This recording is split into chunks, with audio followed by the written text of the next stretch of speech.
Yo. Yo. Sarah, Castonia, what's going on? Good morning. What is happening here?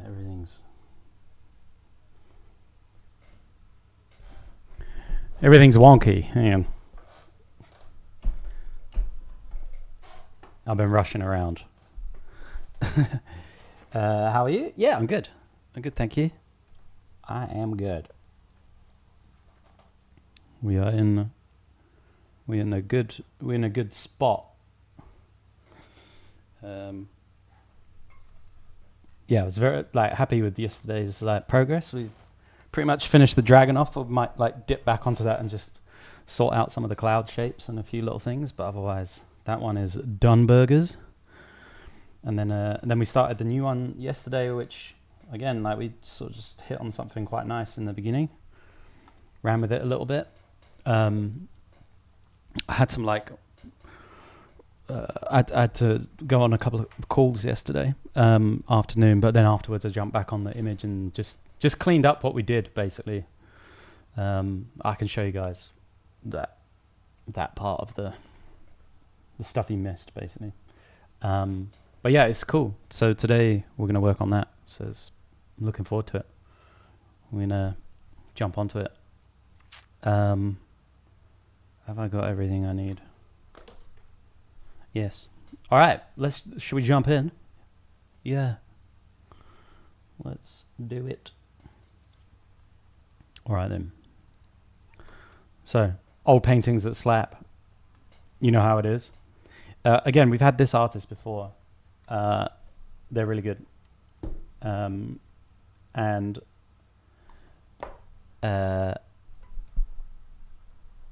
similar to their last painting, this one is similar subject matter, but I just love the sort of unfinishedness of this and the lost edges throughout. This is a fairly high res photo, so you get to see really nicely the brush strokes, but it's appearing out of the ground.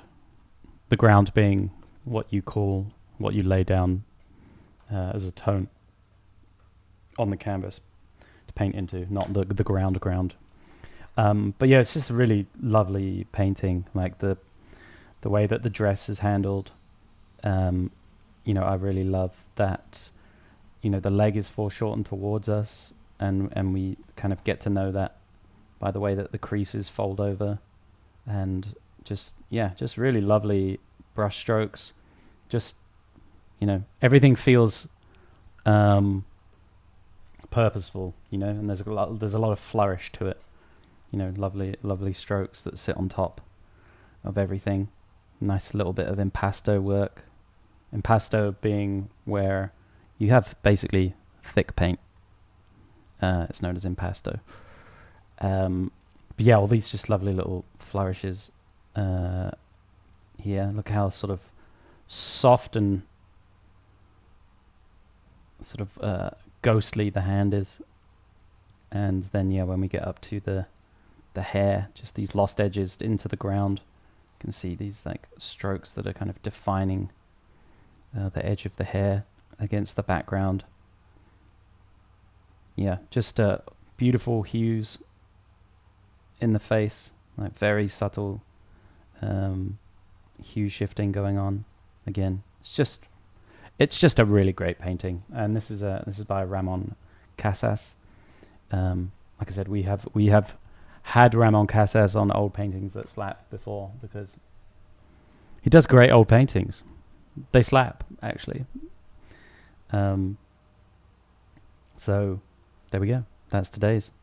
Enjoy. I have a book of his collected works at home, and it's primo. Worth getting.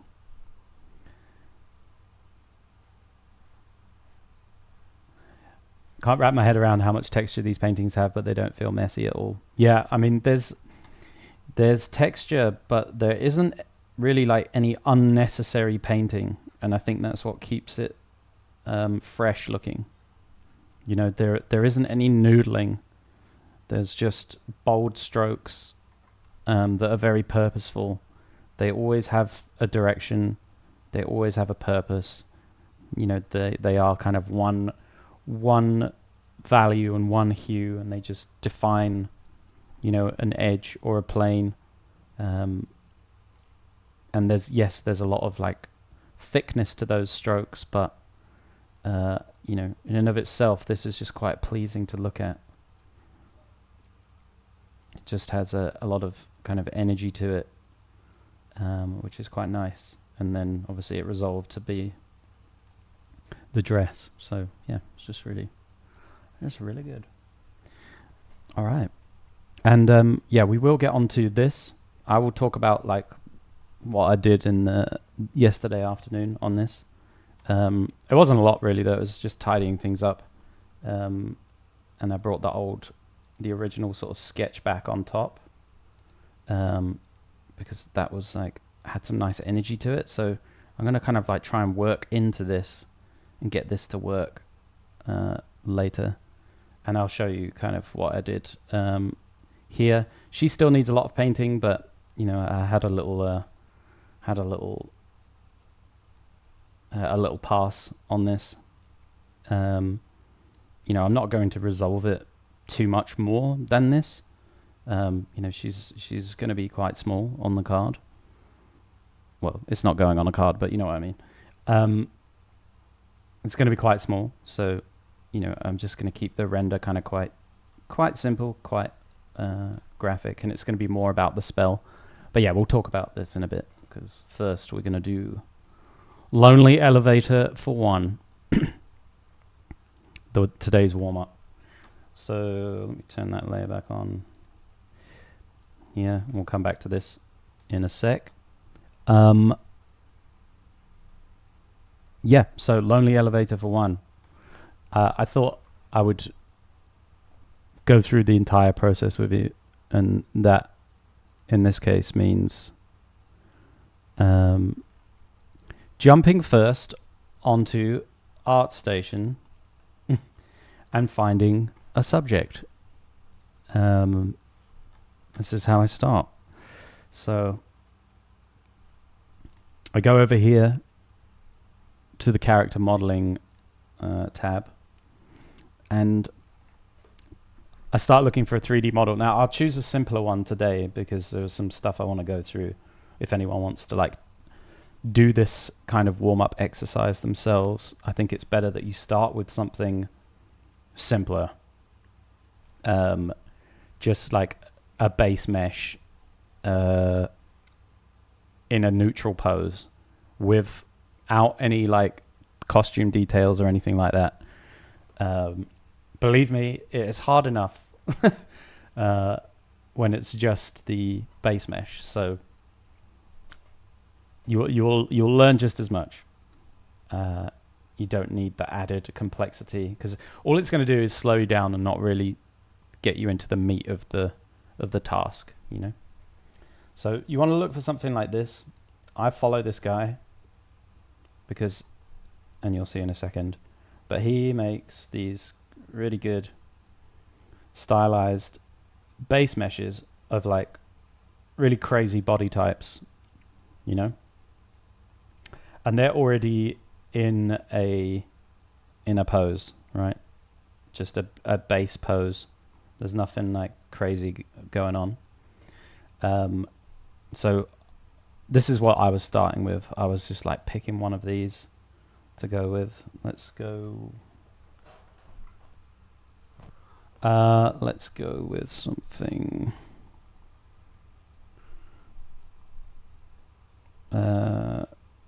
Yeah, let's use this. Okay, and you just want the front view. Go on, take that. Give me that. Nice. Okay. And this goes up here as our ref. And you could, if you want, this might also help you as well if this is something you've never done before, is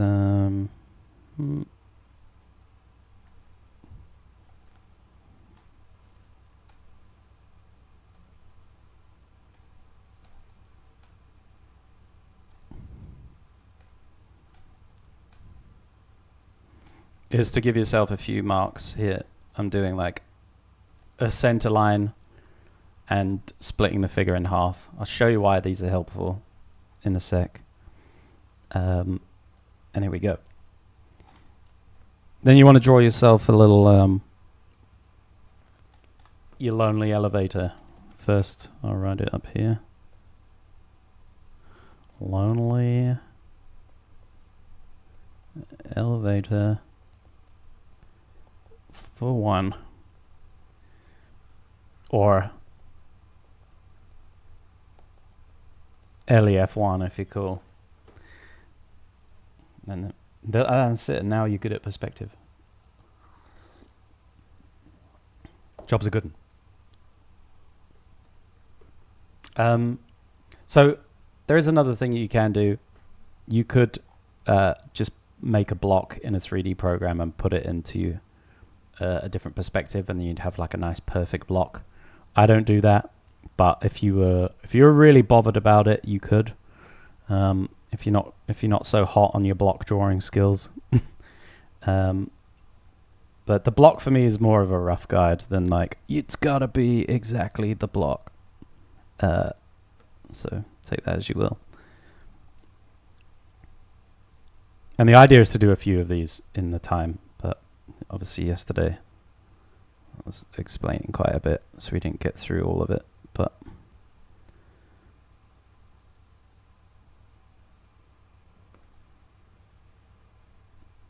there we go, right? There's my rough as block. And I just turn the opacity of this down. Put it on its own layer first. Come on, Alex. Sort it out, bruv. Okay. Cool. There's my thing. Now, these lines that I made on here, these are going to be helpful for you. But how do you find out where these are? If you draw a line that goes from corner to corner across here, and then corner to corner across here. Yep, this is the halfway point on the block. And you'll be like, but Alex, Alex, it's not halfway. Yeah, because the block is foreshortened, okay? Remember this. So you can find basically the middle of your sides by doing this. And this can help you like this.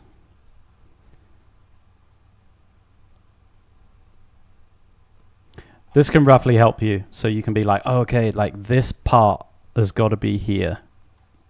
Okay, and that can further help. Also, if she's like standing near in the middle of the block at the bottom, you can like help to orientate the feet around this. So you know that's going to be the middle of the bottom of the block. And like I said, as these surfaces foreshorten away from you, they get exponentially shorter. So it's not going to appear to be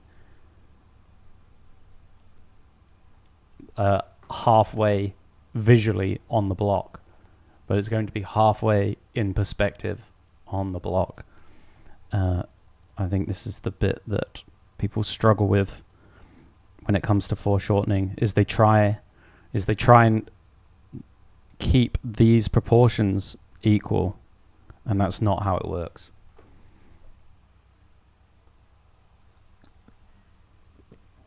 Okay, so that's just one thing you can do to help yourself there as an extra little guide. And yeah, I try and do this as simply as possible. I like to start with either the thing that's closest to me or the feet. If that happens to be the feet, then perfect. It kind of anchors me to like where it is in space, you know? So this character has like really quite small feet. Okay. And they're sort of standing like this. Now, these toes, she's facing forward here, and I'm going to have her face out of the block here. These toes should line up on the same perspective that the rest of the thing is on. So this should tell you about how that shape's deforming. You see these, how different the foot shape is here. You know, if I think about the foot shape being something like this, right, from the bottom, I have to think about how that shape looks in this angle and in this angle, and rotating this shape around.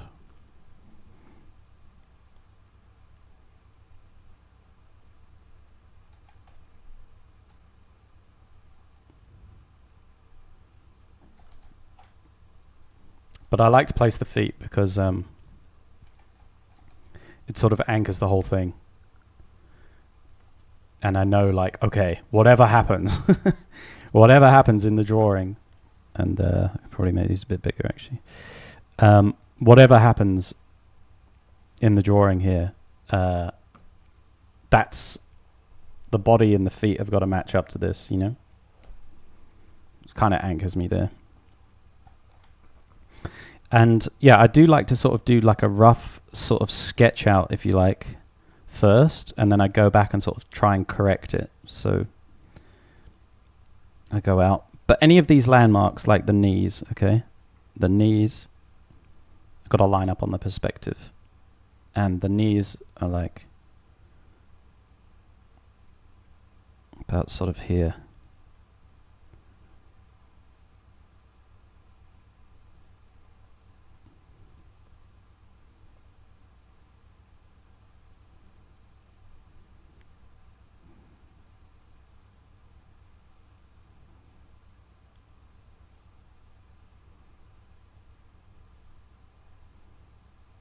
Okay, and then I draw.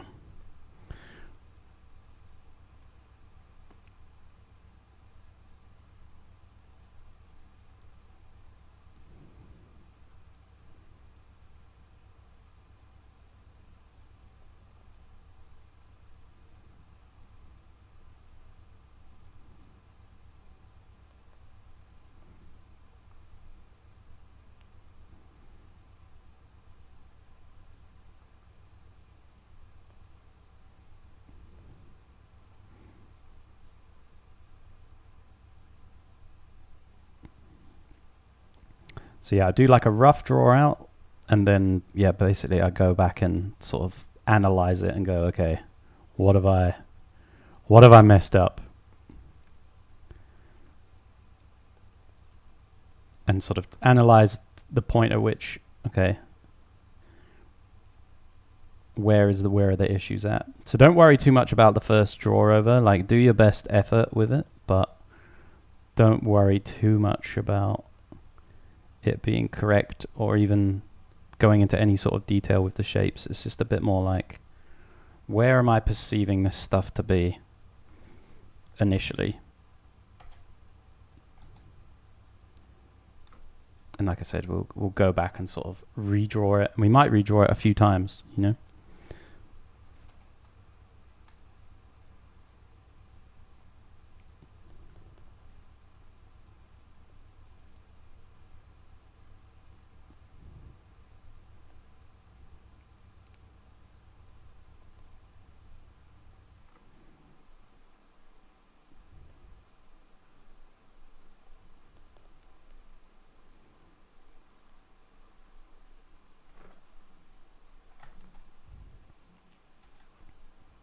Alrighty. So this is our rough draw out here of this. And yeah, I'm feeling here that the proportions are a little bit out. Feel like I need to make some adjustments here. So I'm gonna do a second draw out and see if we can't get this to work any better.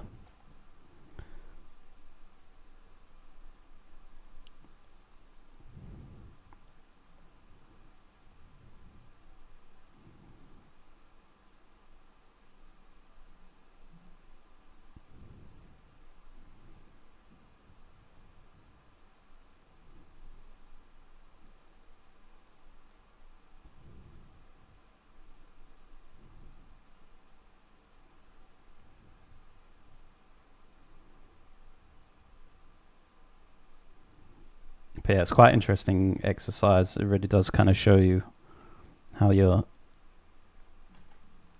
thinking about things in space, and then kind of the good and bad assumptions that you're making.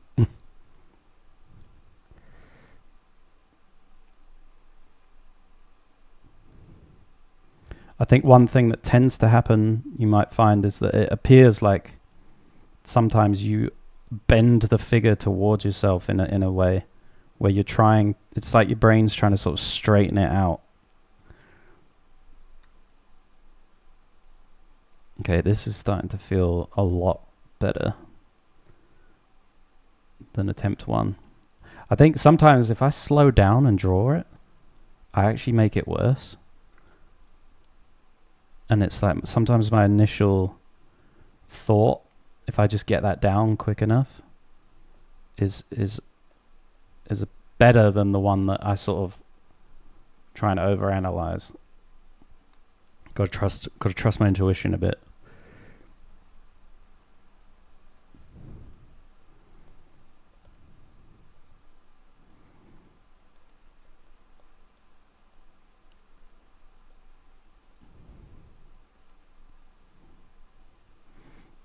Okay, yeah, this one's starting to feel a bit better, and we can kind of compare the two, and we'll see like why is that in a second.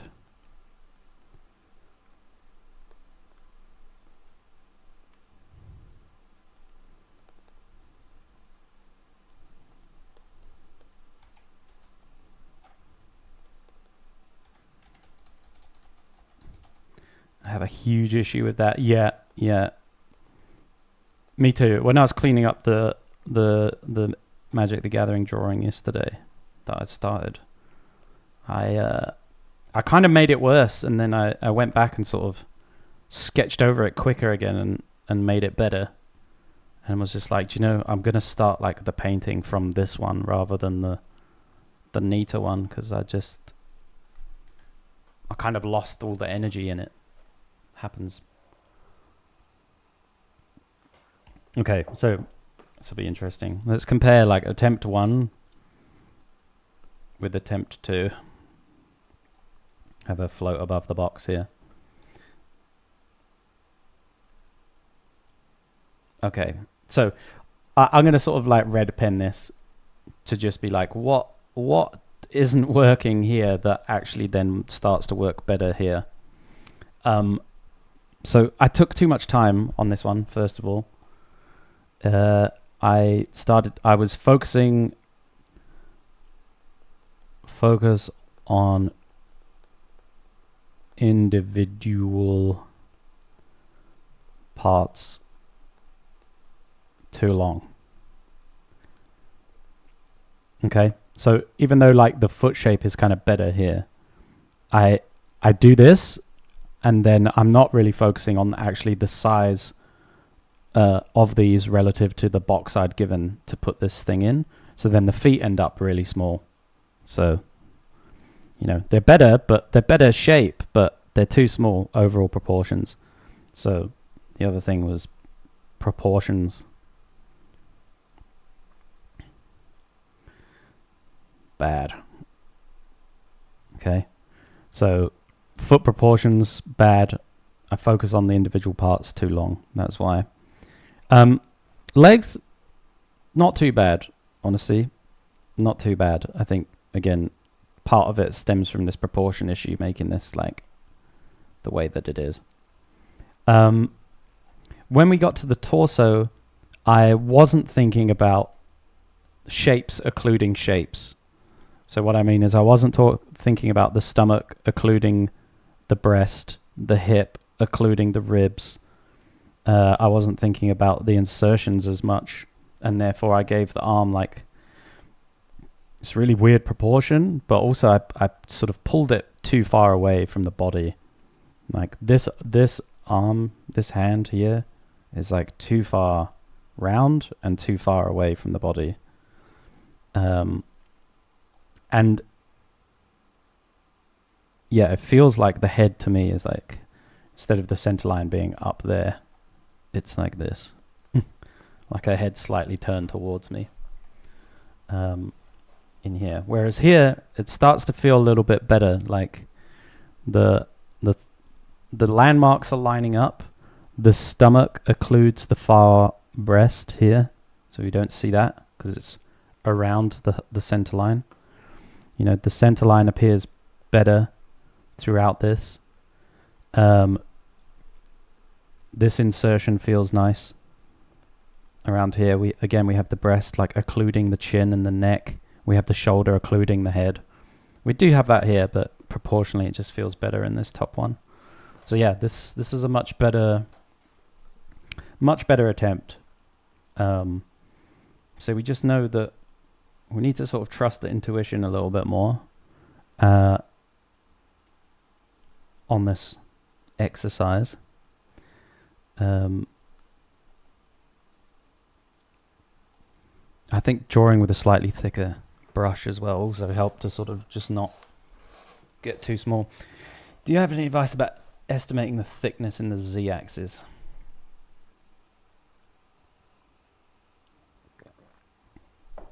I don't know if I have like any specific advice. I think you've just got to really just analyze the reference, you know.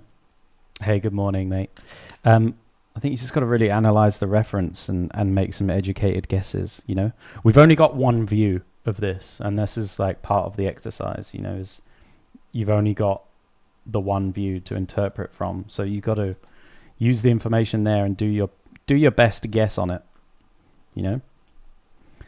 Because like I said, this is good practice for illustrations where you'll get given some concept art. Quite a lot of the time you'll get given like, you know, front, side, back of a character. If you're really lucky, you'll get given the 3D model. So you just got to make, this is a good way of like interpreting reference and just trying to estimate these things. I know it sounds like shit advice, but when it's right, it kind of feels like it is. Like this to me is bordering on being close to right, and therefore it feels better overall. And I know that's not like great, it just should feel good, but it kind of does. When it's right, it does just feel kind of right. Life drawing, yeah, definitely life drawing helps. And drawing subjects that you're familiar with as well, so that you can like estimate based on something known, and then you get a better idea on like estimating against something that you don't know so well. Let me just move this for now. Fuck you.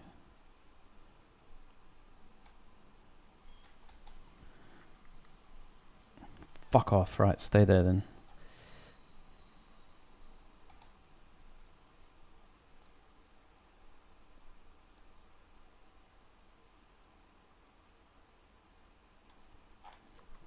Yeah, I'll think about it some more, but honestly, it's a little bit on feel for me as well, where I just start to get it. But yeah, always try and relate things back to the edge of the box as well. I think that's important, to not have things twist, you know?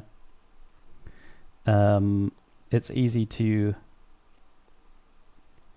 sort of twist this figure and have it kind of coming out of the box, twisting out of the box.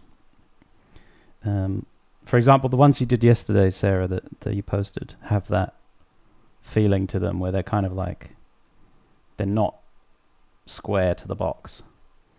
They feel twisted, and it's like your brain actually is just trying to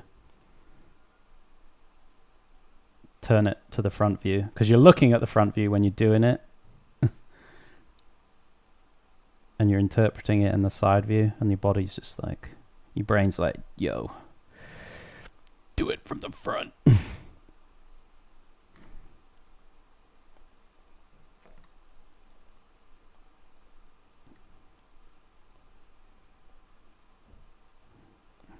It's got pretty diddy little feet.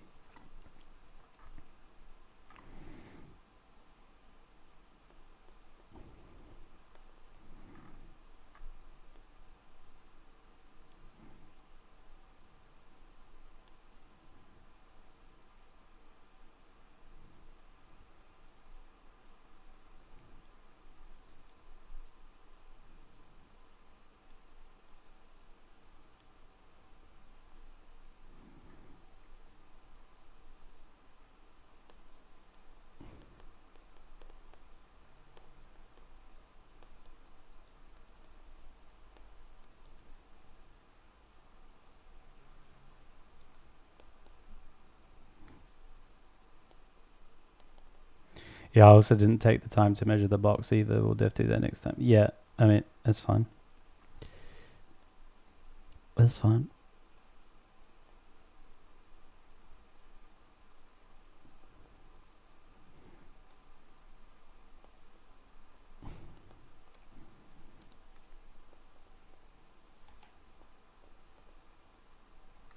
Okay. Now I'm much more comfortable with this kind of view, top down, like this, for some reason when I do these. I think it's just a bit more something you would see often.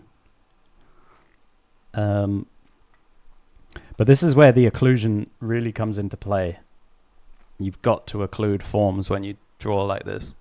Otherwise it's going to get really crazy. And just remember, when you've got to align things to the box, okay?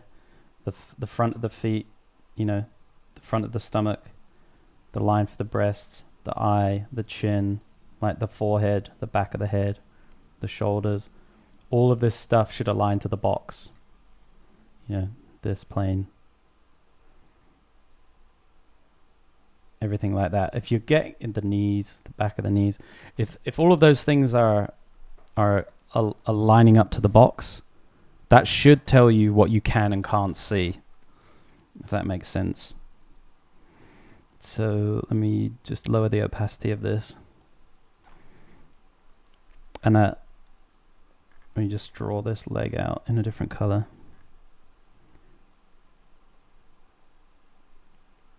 Okay, then we have the knee. I'm just turning these into cylinders now, right? And we'll just make this our box.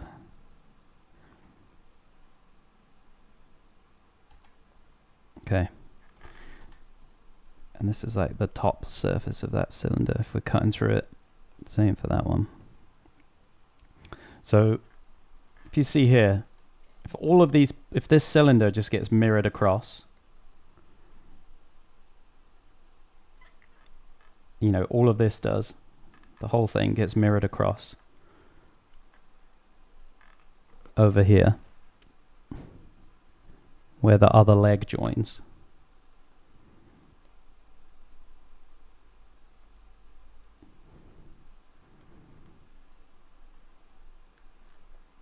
Okay, and then we have... What am I doing? I'm going mad.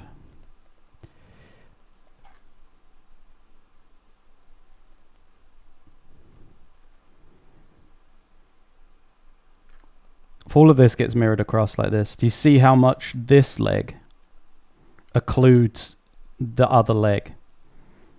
If I'm drawing this one through this one, like that, all of this area that I'm going to shade pink hides the other leg, right? All of that's hidden, all of that's hidden. And then the body here, with center line goes in, round, and under. Okay, this plane is this plane. This occludes all of that. So then we really only see the thigh, a little bit of the shin, and the foot. There's like so much that gets hidden by the other side. Now, I think the temptation for a lot of people is to be like, there's two legs. So you see two legs, but you don't. Everything gets occluded by the forms that are closer to the camera. Same with the far shoulder, you know, and the entire other arm. Like, you're not going to see the other arm out here, because then that would mean that the arm is in front of the body. You know, it was coming out here, but it's not. It's through here. Okay. And if you align all of this to the box, it'll basically tell you where all of it is, you know. You'd be surprised at like the foreshortenedness of this back arm as well. You know, it's like that big through there. Pretty crazy, right?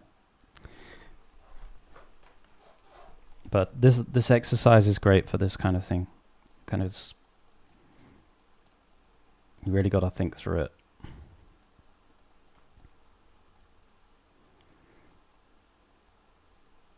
Okay, so let's try one more.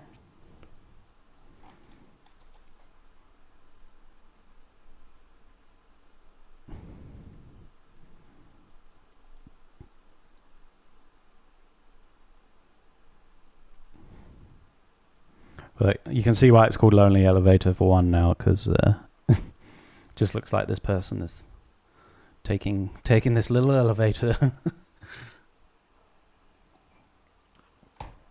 This lonely little elevator.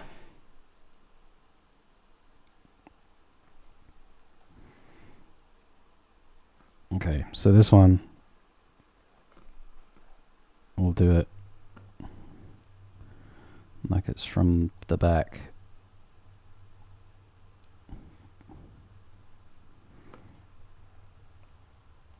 So it's going to be no fun, basically.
Okay, that's not bad. That's not bad.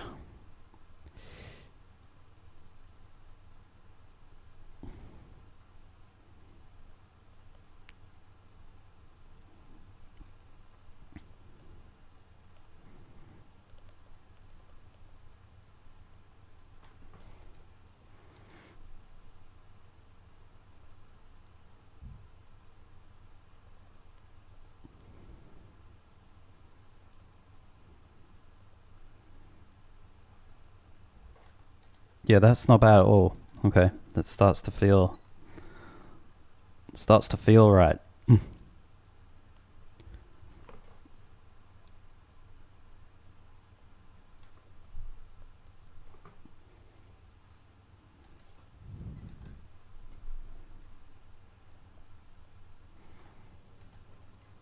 But yeah, as you can see, it's quite difficult. Even if you've got a even if you have a simple base mesh like this, you know, without a pose, without clothing, all of that, it's still a challenge.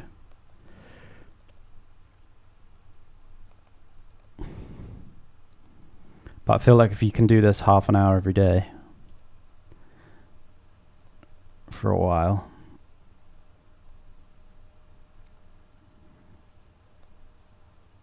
along with, you know, everything that you're doing, This is a good exercise for figuring this stuff out.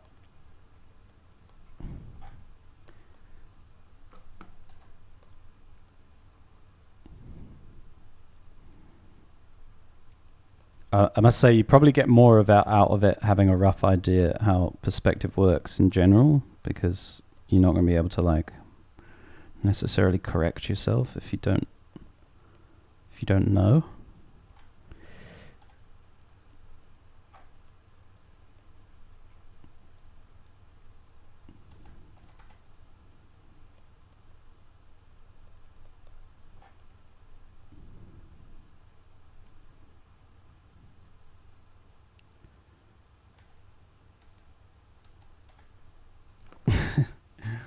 Lonely elevator for one. All right. So that was a little over half an hour. But yeah, that's a little bit more of the process of doing these. And you can make it as complicated as you want, really. It gets mad complicated. It gets mad complicated when you have a fully like posed, clothed figure. It takes a lot of mental energy. But then that's what you're doing when you're just coming up with poses anyway. You know? So it is good. Anywho, let's get on to Chandra doing negation flame spell. Okay, so let me go through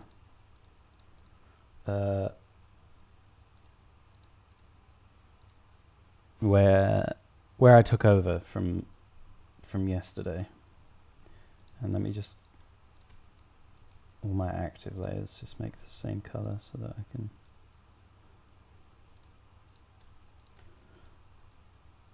orange, no color. Damn, some nice progress. Yes, thank you. I will show you how we arrived here.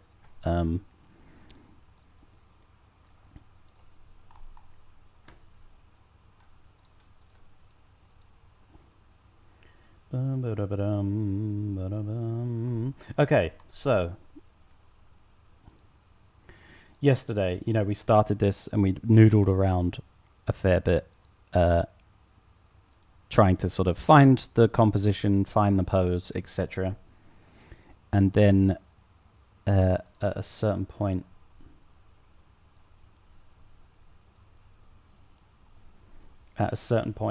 we had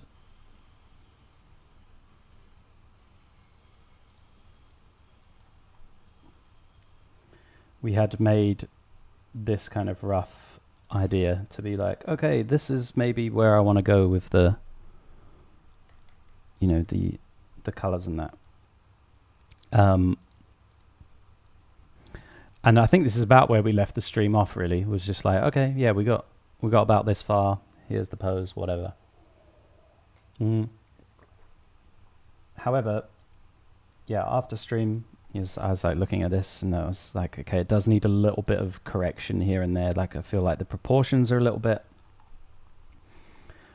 off, and also that I need to tweak the pose. I also wanted to move the head, although like maybe the shoulder and the head would, like the shoulder would occlude the head a little bit. It actually doesn't feel good in the illustration, and I'm thinking this is somewhere where I might take a bit of a liberty to like make the neck a bit longer and just play down the size of the shoulder pad a little, so that there's a bit more sort of breathing room for the face and the head overall. So what I started to do, I'll turn all this off, and I started to sort of sketch again over this to address some of the issues. So part of that for me as well was the orientation of the hips, and the shoulders. They felt very. I can draw over again in red to sort of illustrate what my thoughts were. So we talked about the head. I maybe wanted to like move the head into its own space, you know, and maybe play down the size of the shoulder a bit so that we get a bit of breathing room here. And also I have like the rib cage like this.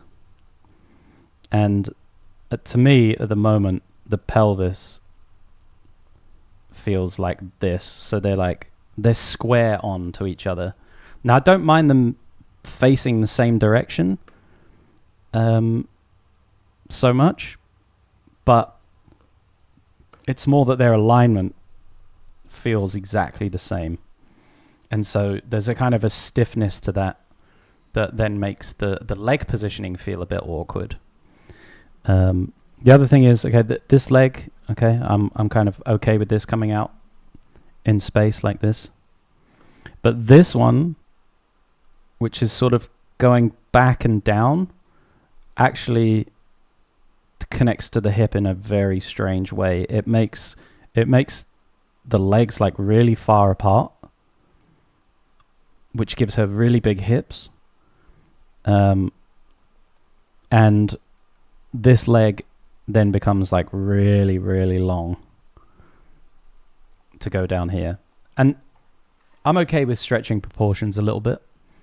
But what's happening here is it's with the combination of the hip and the leg, it's starting to feel a bit disjointed, and we're kind of missing the sort of the power and the coolness in the stance a little bit, because there is this kind of awkwardness to it.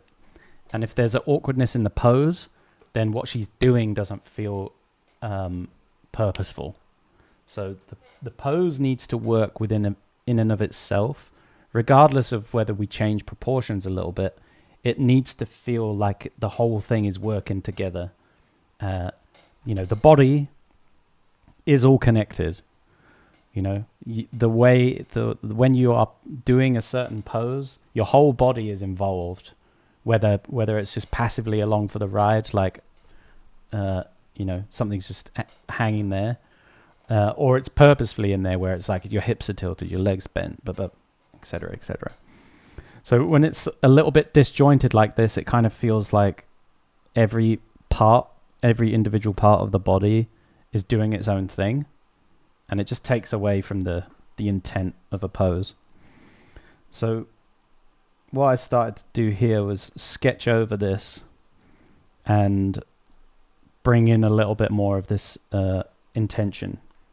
Okay, so now the pelvis has much more of this kind of orientation, you know, front plane, side plane, and then the rib cage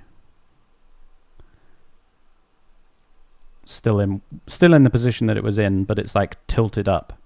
So now this faces up, this faces down, and there's a slight twist in it. Okay, there's an ever so slight twist in the pelvis. So instead of this that we had before, we now have a bit more this. Nicer gesture. Okay, we've moved the head out and over a little bit. So in reality, what this is you've given the person like a longer neck than your average person to do this. Very common.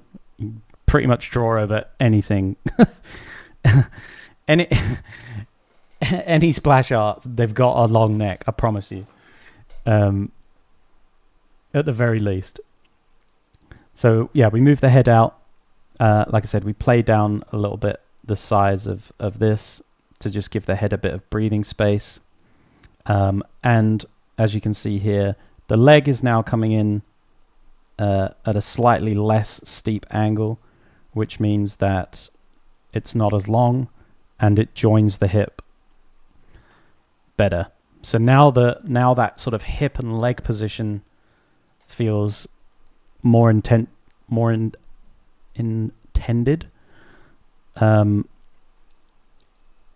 and the pose has a nice gesture to it, and now it starts to feel a little bit more purposeful.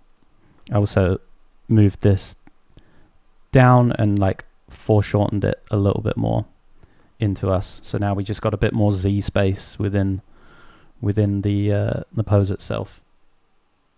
So those were the kind of first changes that I made yesterday, and I was sort of drawing over this like this.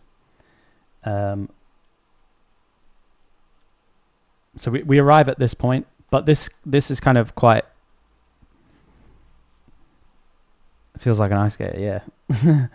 So this starts to feel a little bit better, but it's quite a rough sketch, right? So I moved up to doing this, and so I lowered the opacity of this one right the way down, and basically I selected a different brush.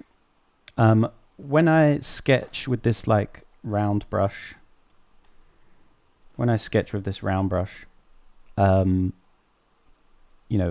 it can get kind of quite messy, and this is a good brush for me for like thinking things out and being a bit more sort of technical. But what tends to happen is I mess around with the brush size quite a bit, and so the lines end up, like what you just saw in the previous drawing. Okay, that I do a lot of thinking and correcting, and then things like this where it's really thick become unhelpful again, because it's like, where is the line? Like, am I looking at this as the figure? Am I looking at this as the figure? Those two are dramatically different, proportions wise and everything. And the whole drawing has this inconsistency where it's like, where is the line that I like? Like, I look at it and I'm like, okay, I like the pose, but I've defined such a wide area in which that can happen in, that line. It becomes a little bit unclear to me which bits I'm liking. Do I like the inside shape? And do I like the inside shape on every place that I have a thick line? Do you see what I mean? It becomes a bit like, oh, okay.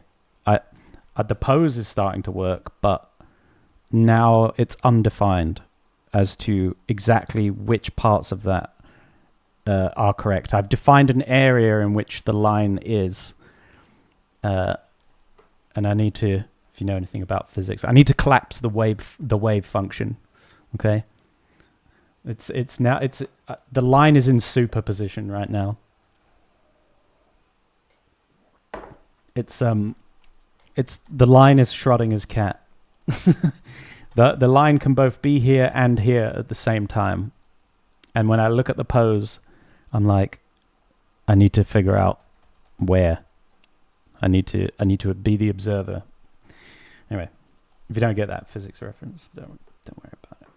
Don't worry about it. Anyway, so I turn the opacity of all of this down quite a bit, and I switch brushes, and I switch to this one that I like to do drawing with sometimes, which is this one. And I switch to this because I usually make nice, like, sharp, defined kind of lines with it.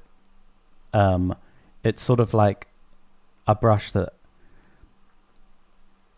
I use to define things a lot of the time. And so here you can see I sort of go over and I try and find where some of those angle breaks are and insertions are.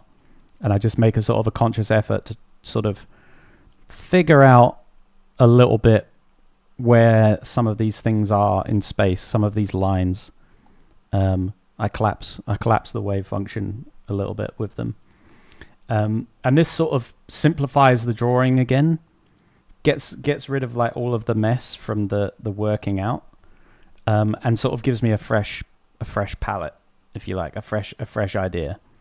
And I get rid of a lot of the smaller angle breaks, so there's just a bit more sort of overall gesture to it.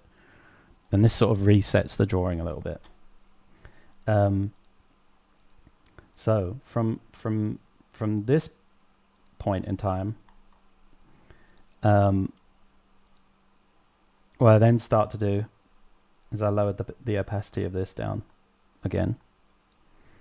And I start to draw over the top the outfit. And I'm back on my other brush, but I've got the lines that I like from the other one. And I'm now being a bit more careful to define like parts of the outfit, you know, where details are on the face. Like I'm starting to use this a little bit more as like, okay, this is where everything is. And again, like it has the gesture, you know, within that. So I had this, and I was quite happy with where I was going. I was close to wanting to like make flats for this. And so I turn this one off. I lower the opacity on here. And I went in here and I just drew like the big major lines and like contours of the outfit. I just wanted to simplify it so that I could make some shapes from it. And again, this using the thicker brush here, I just kind of glossed over some of the details and like was like, okay, this becomes a bit noodly, so just figure it out. And then finally I clean that up to here, like this. And from here, that's when I then made, where are we? Made flat shapes again. Nice clean flat shapes, you know, based on these lines. And then start, you know, multiply layer, other multiply layer for the occlusions. This was kind of a slight skylight. This is the main kind of light from the fire. This is the color dodge layer on here. And then, yeah, then I started painting on top of this, layer by layer. Like this. And then this is me playing around with like, actually, do I maybe want to not have this hand glow and like cut the light off a little bit more on the leg, which I'm kind of leaning towards more like this overall. But that's where I got to anyway. So that was just a little bit of my thought process.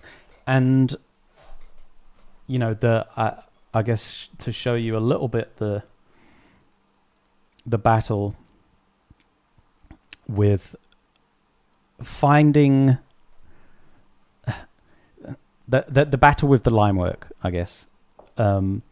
Finding the important things about the pose and drilling into them and repeating it over and over. Like I very, very, very rarely draw something and that first time that it's drawn has everything that I need to go forward with. There is usually a lot of issues that need solving, and I just have to take what's working from one version through to the next version and then correct a few more things and then go again and go again. And like that didn't take long. All of that process of, you know, whatever, those 5 or 6 different versions of it, that only took maybe, I don't know, an hour at most to iterate on.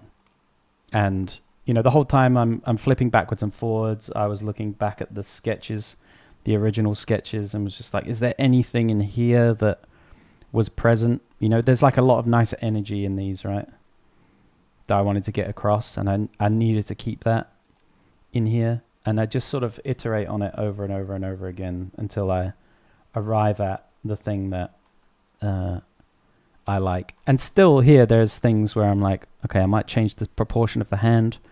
I might thin the arm down a little bit, and so on. You know, there's bits I need to define and so on and so forth. But yeah, overall, it's in a good place to continue working with on here. And like, I like the pose now. I think it has everything I wanted it to have. It feels powerful. It feels purposeful. And, you know, when she casting this spell, this barrier, it feels like she's like throwing it out there. So here, this was the like original sketch. I put it on screen. But yeah, I colorized it, put it on screen, because the original sketch had a really nice energy in the initial thing that I painted, the initial kind of barrier. You see, like it really had like a lot of the movement and stuff that I liked. And I tried repainting another one. Like I tried doing it again from scratch, and like it just doesn't have like what I want out of it. It just never felt right. And this is the only one that has ever felt right. So we're going to try and work with this from this stage. I think what it is about this one that feels right is the shape, the outside shape, but also this, it feels like there's an impact that's happened. Boom. And that there's going to be like some magic here that it impacts, but it feels right. It just needs tidying up, really. And we'll probably spend quite a lot of time trying to tidy that up today, because I don't have in mind what the shape should look like. I just know what it should feel like. And this is feeling correct. You know, it feels like she's cast something out and it's impacted something that's coming in, and it's like, you know, there's like it feels good, but it doesn't look great right now. So we gotta find that mid ground. And yeah, of course, the other thing that I'll do is render on this a bit more.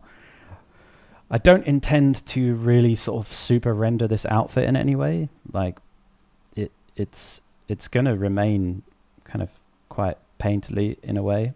I like this effect of like that I've got going on here, where you know the hand's like super hot, and then that's heating up like all the chainmail on the arm, and we just get these like nice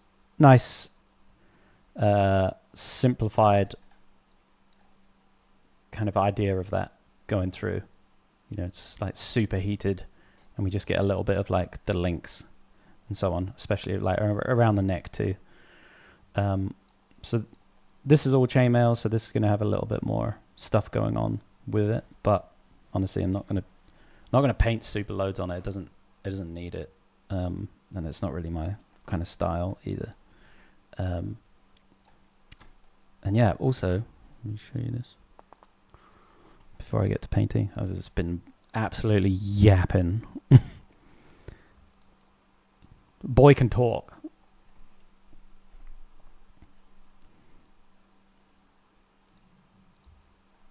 I noticed this yesterday as well.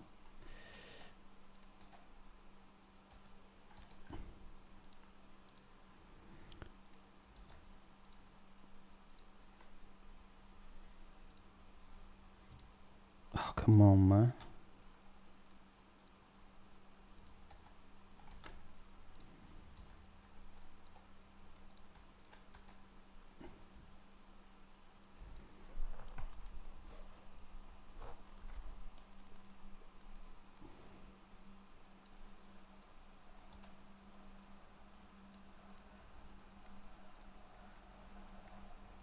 I'm getting there. That these kind of like line up in a nice way. There's like this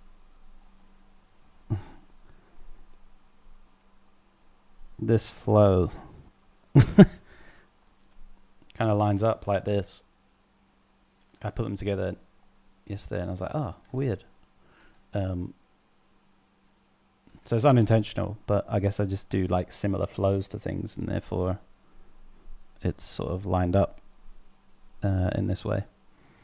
But yeah, cool. Like I said, we will do a little bit of futzing around on these clouds at some point. But this one is pretty much done burgers, so we're going to work on this one today. Anywho, let's do it. Let's do that. Nope.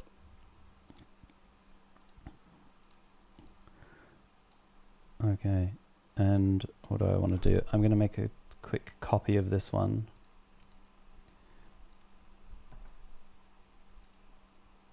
Just if I do end up absolutely ruining it today. We've got yesterday's.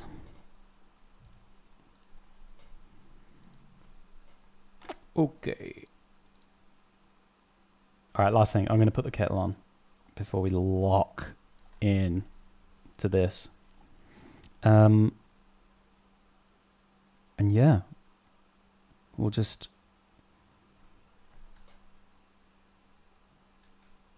paint some effects, I guess. I've been looking at like comics and stuff all morning. Try and get like a nice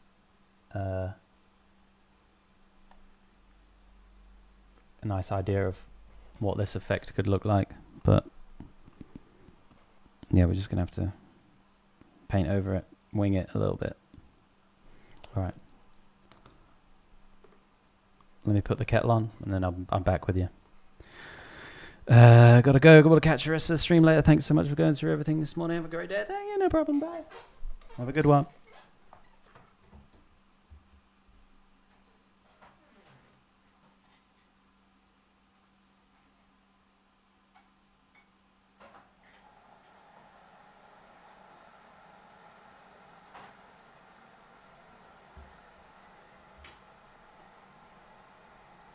Oh, what? No way.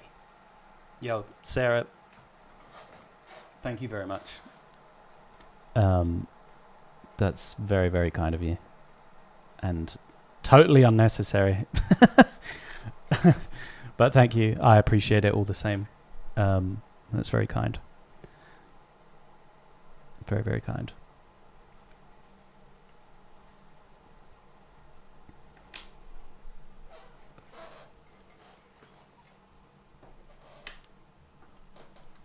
So yeah, annoyingly, this is like an old sketch layer. And ideally, I would...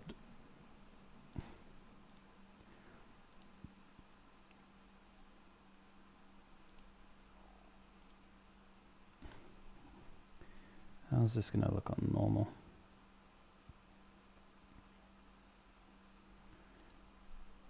Yeah, I was going to say, I might want to like put it on a normal layer. Let's do this, select color range.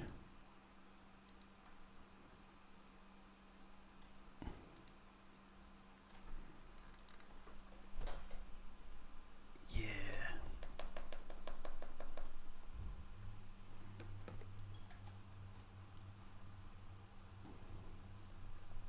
And we can do it again actually.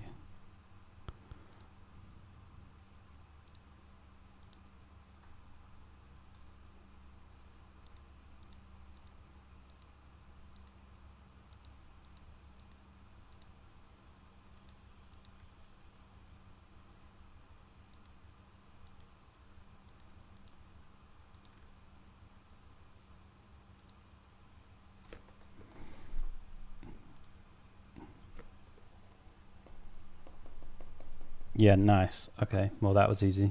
I was anticipating that being difficult, and it wasn't. But yeah, thank you. Thanks again. We got subscribers, everyone. What's going on?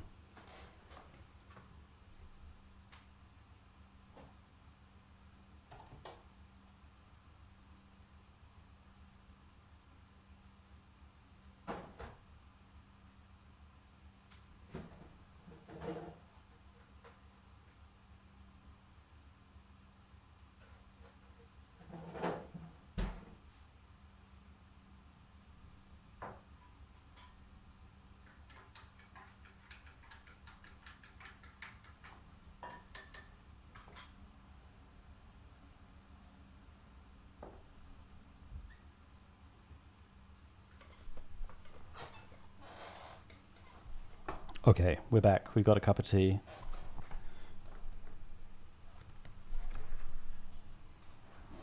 And we're ready.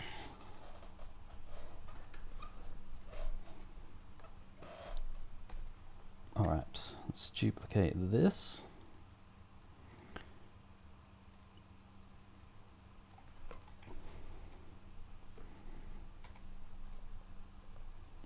Get rid of all that for now.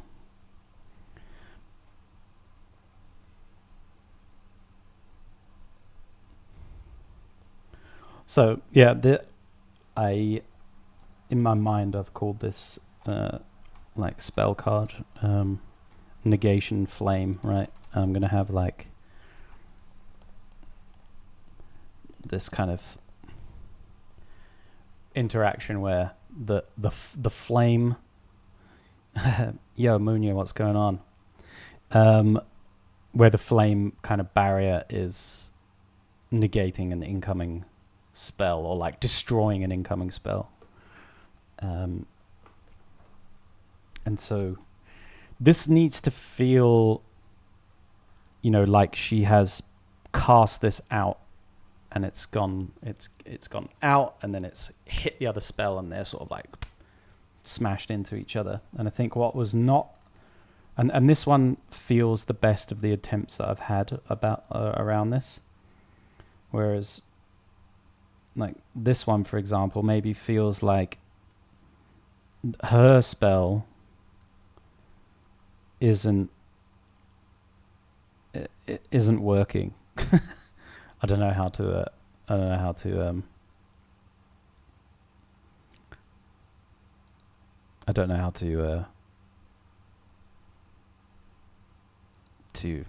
describe it any better than that. But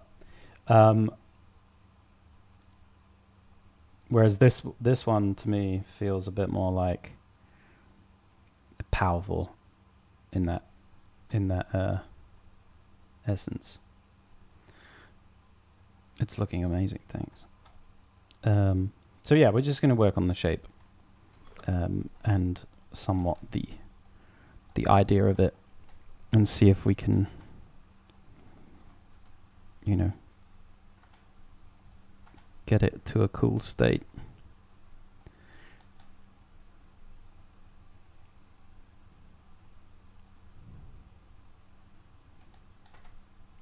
But yeah, this is really a thing where it's like it does have to feel right. Not sure of another way to describe it, but it's got to have the right amount of sort of power to it. The direction has got to be good.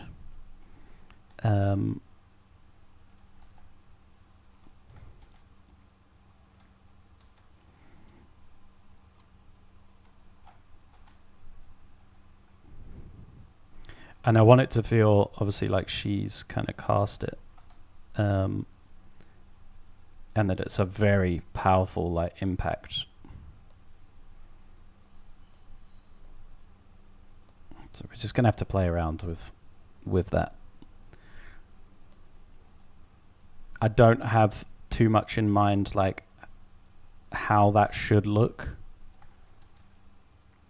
You know, I'd sort of in the sketch arrived at something accidentally that felt good, and it's really a case of like, well, okay, that the roughness of that gave me the gesture, but like how do I clean that up and turn that into, you know, the finished thing, and that's going to be a bit of an experiment.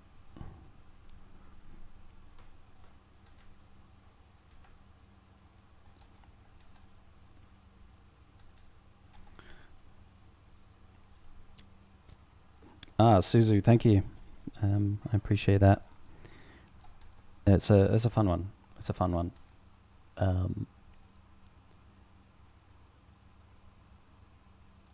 What was quite nice about the sketches as well is like this kind of almost like rushing or doming to it was actually quite nice, and I think that's something we need to include in here as well.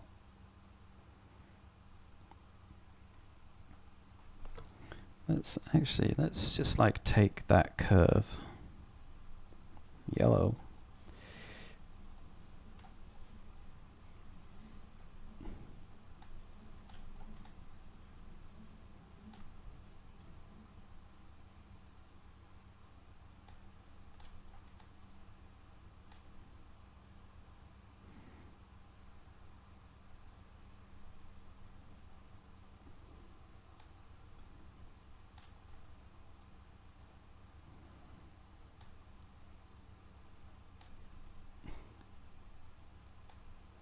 Yeah, so she's just like,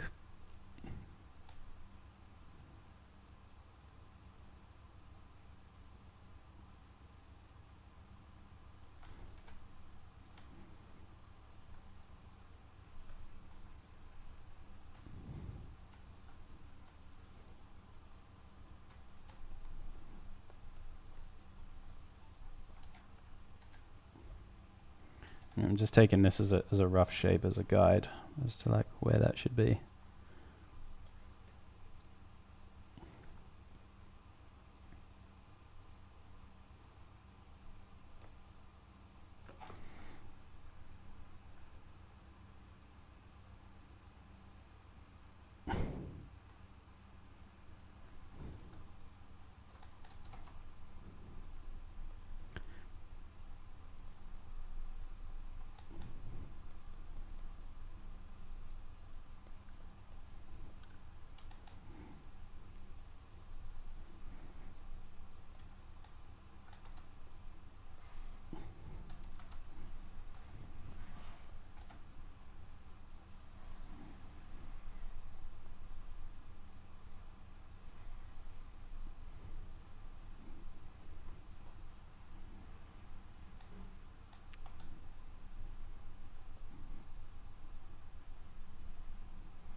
Okay, and change the music up. It's important. Oh shit! I also forgot about YouTube chat once again. God damn. Sorry, YouTube. All right, let's get YouTube chat up. No one's there anyway. Okay, phew.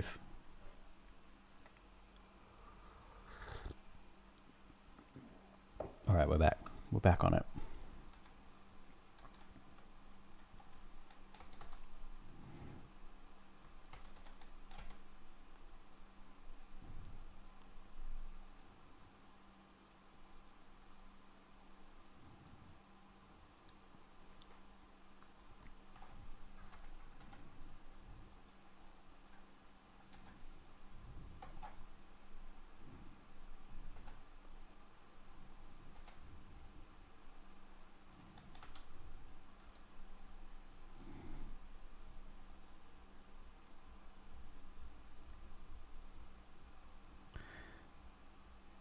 Did you do different thumbnails for this one? No, we just started drawing it on yesterday's stream.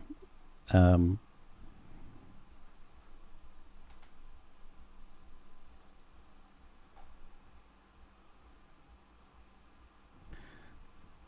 thumbnails required.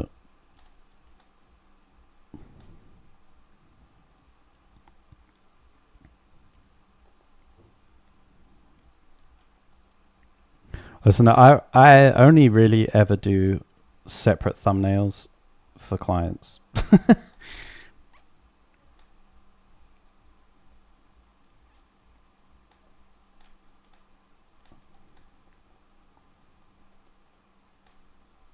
I never make like 3 thumbnails for myself. Very rarely would I do that.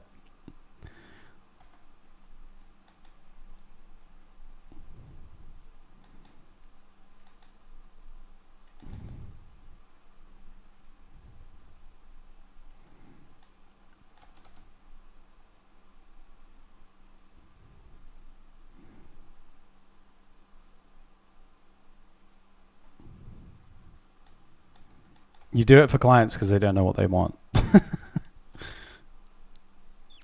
They need to feel like they've got the best option. No one ever trusts you. So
I've lost it now. Where is it?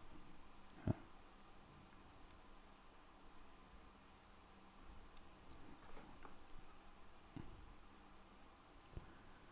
Since I don't have much portfolio, do you recommend me to do thumbnails?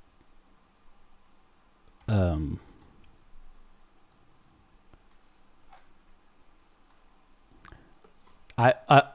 I think like the best thing you can do is just work on your fundamental skills.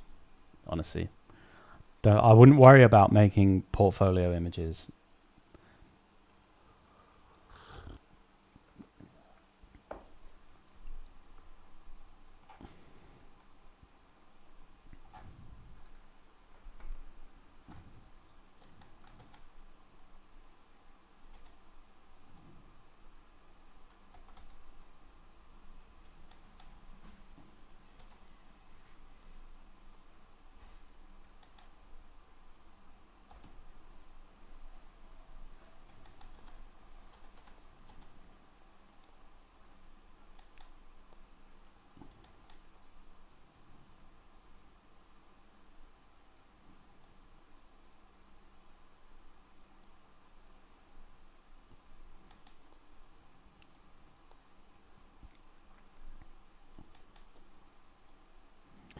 And yeah, honestly, when I'm looking at people to hire, I'm really only looking for examples of like what their skills are. They, I will get them in for a test job, and that's where they can show me, their thumbnailing skills or whatever. But I just look at the portfolio and see like, okay, what like do they understand perspective well enough? Like, what's their rendering like? This, that, and the other. That's all you can really tell from the portfolio.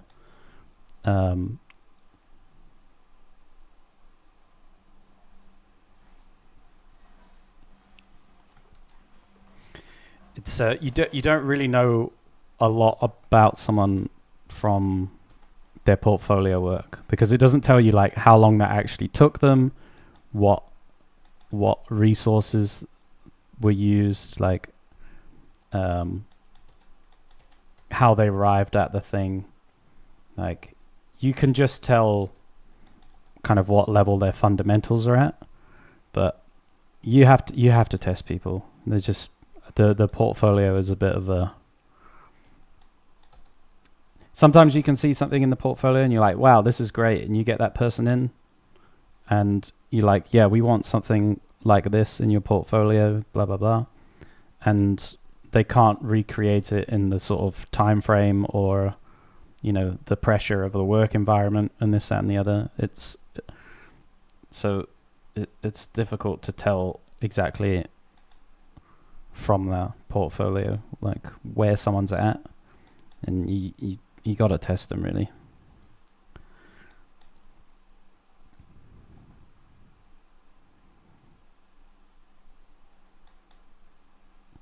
You know, unless they have client work in there, then you have a kind of an idea like, oh, okay, they've worked with this client. You know, they know the pipeline, they know how their stuff's working, and this, that, and the other. You can trust something more like that, but yeah, a lot of the time it's you'd be surprised.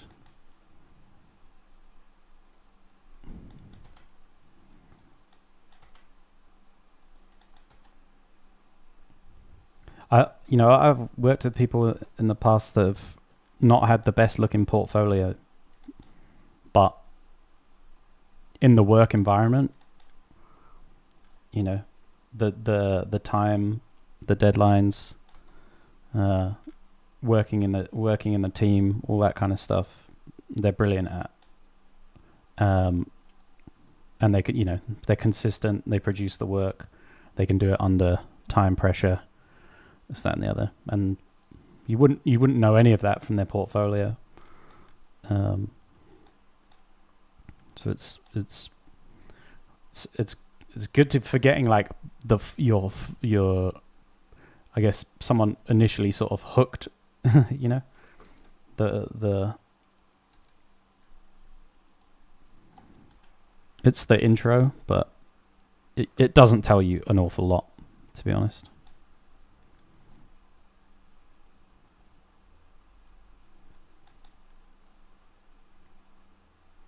And like I said, good portfolio doesn't mean good good at work.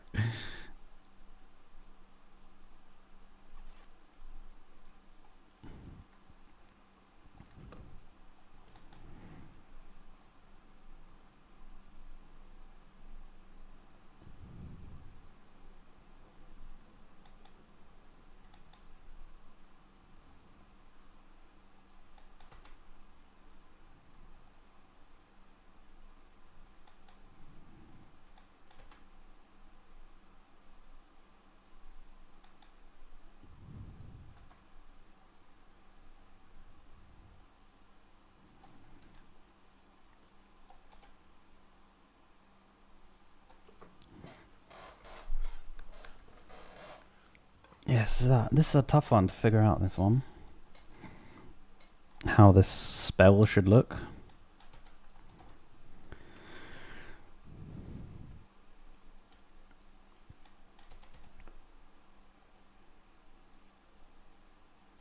Like I said, it's got the right feel.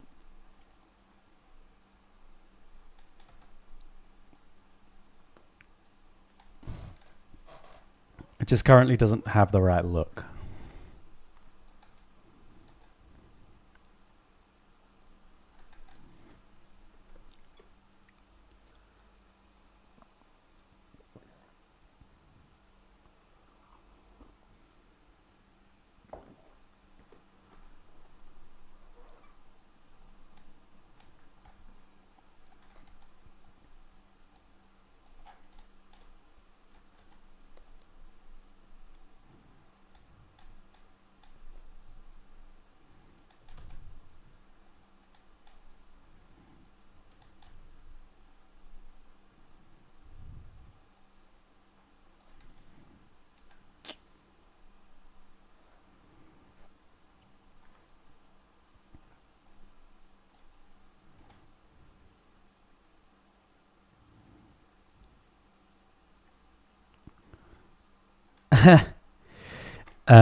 Yeah, this genre is called wave, or like dark wave.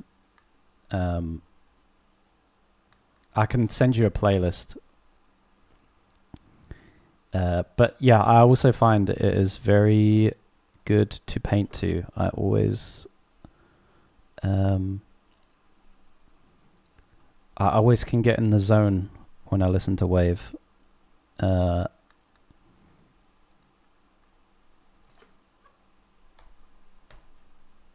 I have a playlist of stuff. Here you go. Wait. I think that should take you to a playlist. Yeah, there you go. There's a whole load of these mixes. I've been listening to these mixes for years. I always put them on when I'm painting.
Trying to sort of come up with some shapes here that are kind of a bit more kind of comic booky, like along the lines of how I'm rendering other stuff in the piece. A bit more clean, let's say. Clean and stylized.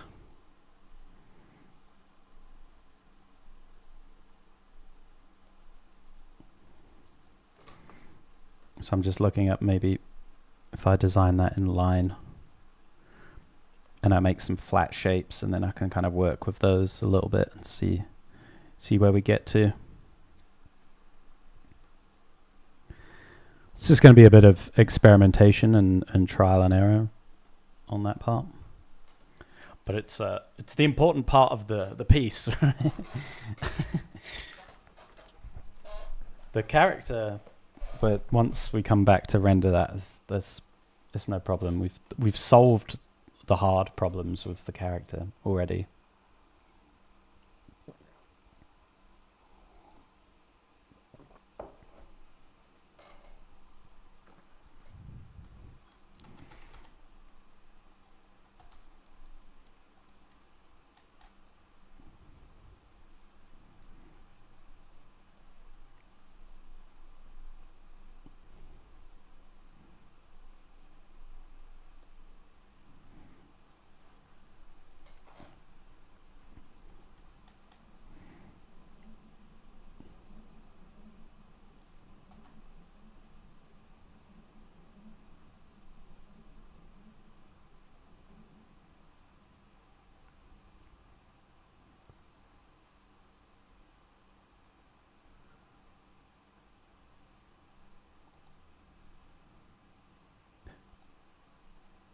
Oh yeah, yeah, I know what you mean.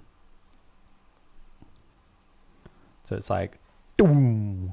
Yeah, so you get that like, boom. Yeah, okay, that's something I'll try if this doesn't work out.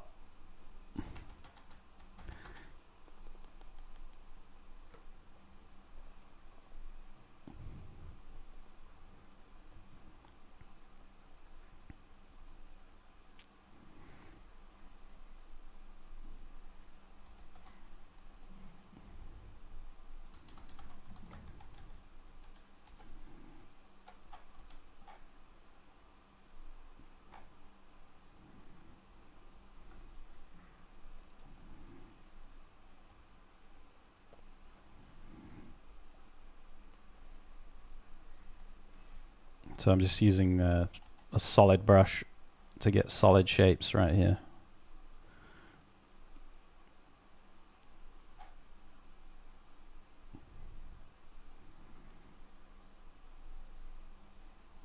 And we'll see how this goes.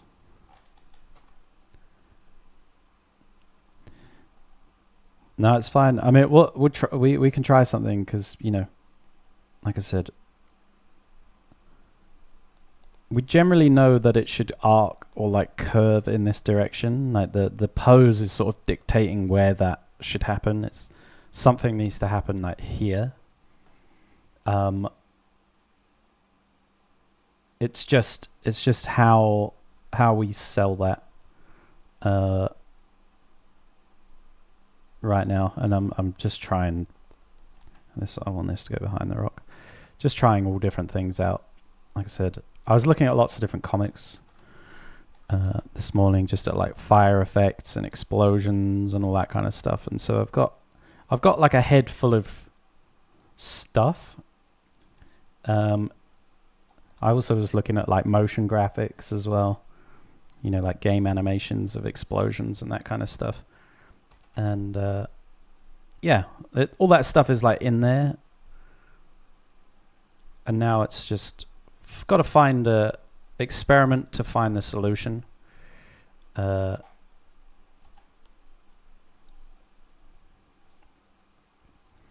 Holy shit. Yo, Tofu. Thank you for the raid. And thank you for bringing 110 people with you. That's nutty. But thank you. Much appreciated. The pigeon attack. Oh my god. It's about to go off. But how's it going? Loving the art. Thank you. Yeah, it's going great, thanks. It's going good. We are experimenting right now with what this spell effect could look like. I'm just putting down some like very graphic shapes right now to try and anchor my thoughts with this. But yeah, it's going all right. We're enjoying it. And yeah, crazy. Thanks for bringing all these people over. I appreciate it.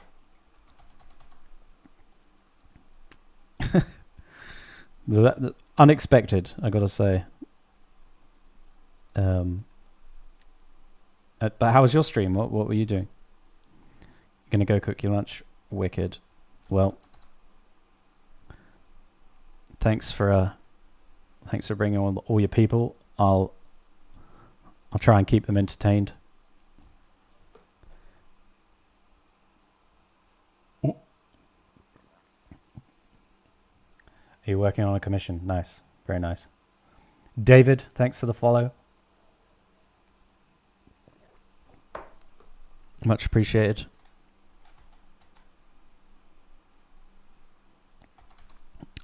Yeah, so for all these people new here, Yoazo, thanks for the follow. My name is Alex Heath. I am an illustrator. I work in video games mostly, and yeah, I do a bit of streaming on the side. I am currently working on some artworks to put into my portfolio with the aim of, sending them out to Wizards of the Coast and see if they want to hire me to do some artwork for Magic the Gathering. So we had this piece yesterday. We started this piece yesterday, but I'll open up this other one.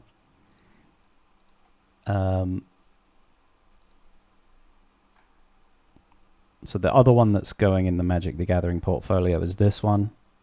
So this one's pretty much almost finished. So we were doing the finishing touches on this one yesterday, and then we started to sketch this one out. And on stream yesterday, we did some like rough painting and kind of ended up, continuing on with this one. So yeah, we are some way into the process of doing that. And after this, I'm going to make like one more, and that should be my sort of submission, if you like. So we're doing a creature. Obviously, this dragon. We're doing a spell. So this is going to be, I think I'm going to call it Negation Flame.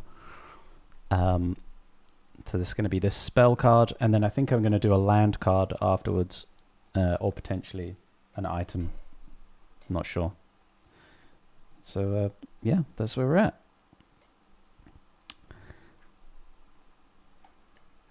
So right now we are just trying to figure out like what does this flame effect look like. Again, thanks for all the follows, people. Much appreciated. Yeah, we're trying to figure out what does this like flame spell that's like being blasted out to block this other incoming spell. What does that look like? And we're just trying some different things out, and see if we can hit on something that feels right and looks right. We are good on the feel. Okay, we generally know that this sort of curve shape works really nicely for the composition, and it's now just a case of like figuring out how we make this look, and leveraging that, because yeah, it can be a bit of a difficult one. So we got the right feel, basically. We just don't have the right. We just don't have the right look right now.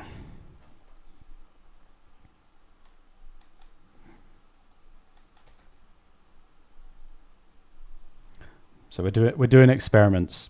So this one is a bit more of a hard-edged kind of graphic approach to that, and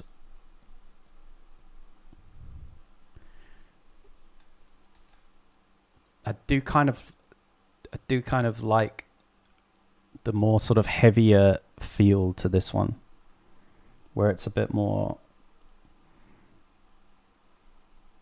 It feels a bit more like lava, you know.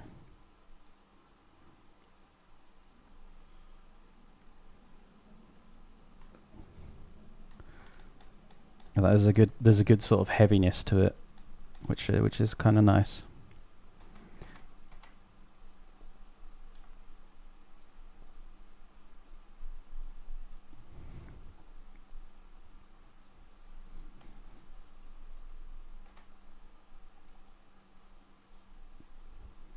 And it maybe even feels like she's sort of using the lava, you know, that's around her to do it. If that makes sense.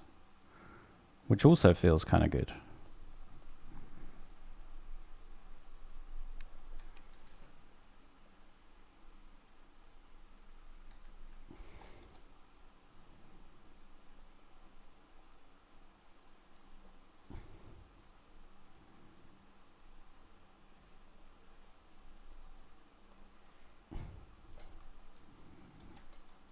But yeah, with spells, it's like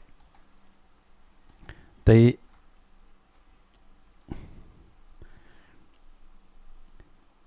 when you have a powerful spell, like in an illustration, you've really got to like nail the feel of it. It's got to feel like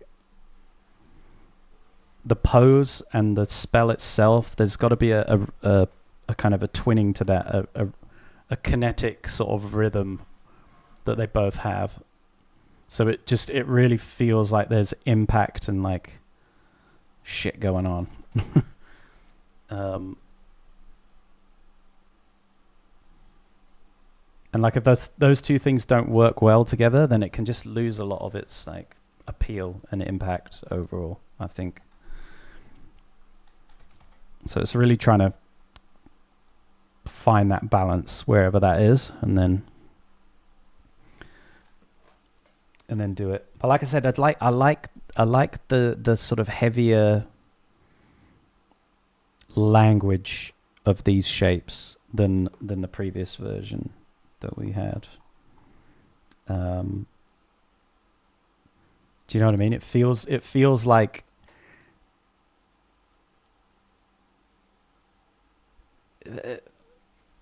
it feels like that she's sort of using the lava and has like pushed it in to be the barrier, and it's been impacted, and then like bits of that are flying off, but they're like cooling as they're flying off, so they're like heavy, you know, and you get these big kind of shapes. Like it feels like it's hit, and there's like, you know, though now she feels more like a lava bender than a spellcaster. I think she is. Fuck knows. I don't know. I know nothing about this character. I just know she's like a flame lady. But why not? Why not?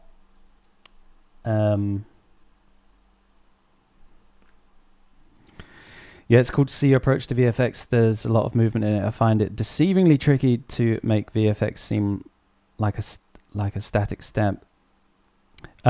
Yeah, I'm trying to think of the.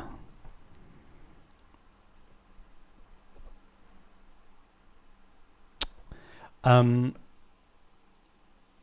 think this was. I'm trying to think what the book's called. There's a really good book about creating like VFX. It will come to me. But anyway, with VFX, like something that I learned was to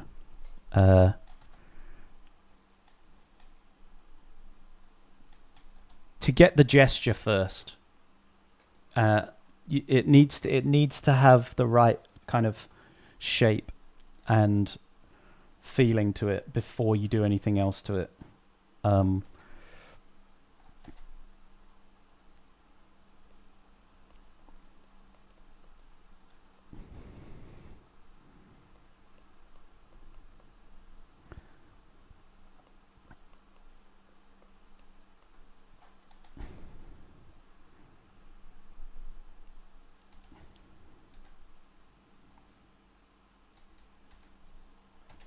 Yeah.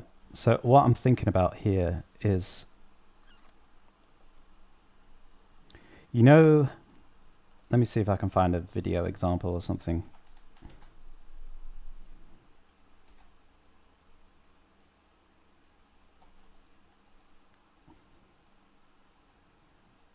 Let me see if I can quickly find a video. When you melt like metal in a crucible and it's like glowing hot, the surface starts to cool down because it's exposed to the air, and then it kind of forms a little bit of a crust. And then if you like stir that molten metal, that crust kind of like breaks off. You see it a lot in these videos where they're, and also when they're making swords. There we go. That's a good idea. Blacksmith making sword. When they're like hitting it, the top surface like cools down, and you get these like shards that come off. Let's see if I can find something on a video. But anyway, they've like cooled down a little bit, so they're darker. So you get this like really cool effect of like what we're seeing here, like these darker bits that are the surface that has been impacted, and this is now like falling away and is heavier. I'm just trying to find a decent video, but maybe I won't be able to find one in.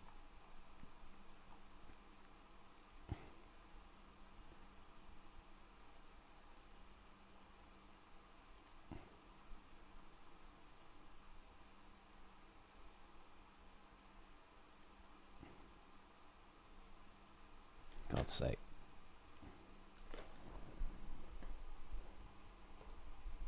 Try to find.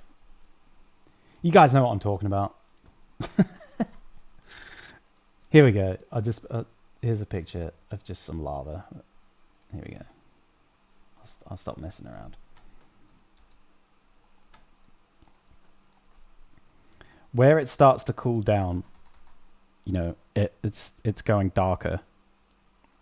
And I'm sort of thinking here, this spell comes out, or this like lava has been like thrown up to block the other incoming spell, and that lava, is then like just being like spread out into this kind of dome shape, but it doesn't want to go into a dome shape because it's all heavy and liquid rock.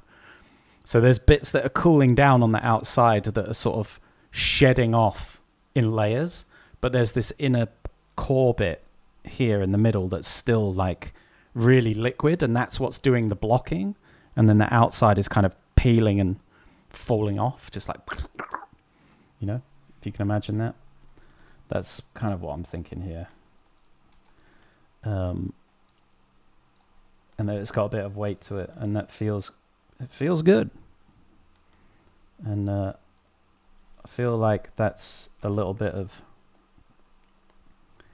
how the VFX should feel, or like something that's important in that is like it's got to feel good first. Anyway, I've said that a million times, so I'll spare you.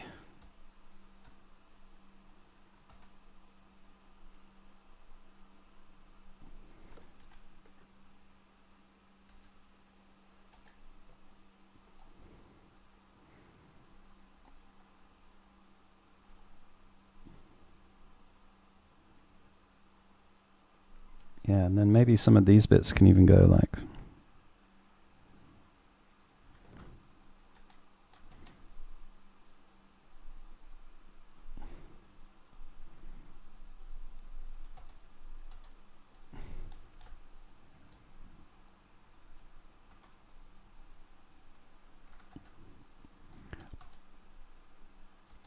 And we'll render this stuff up, right? But right now you gotta...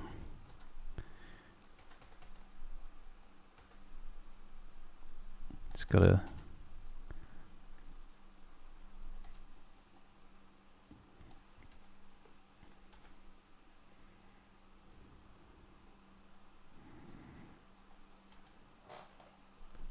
This had some nice kind of blues in it as well.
Oh, hang on. I think I know where to find the name of that book that I was talking about.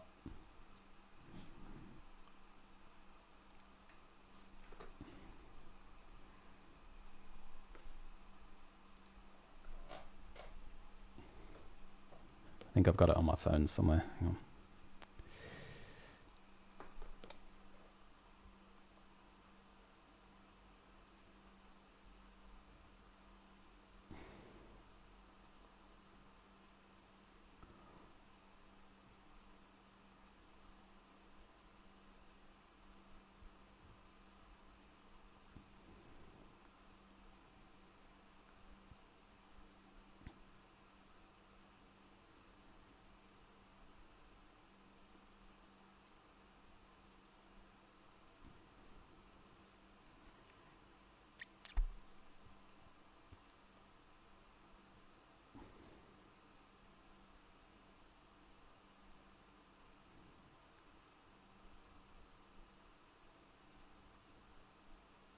Okay, here we go. Yeah, this.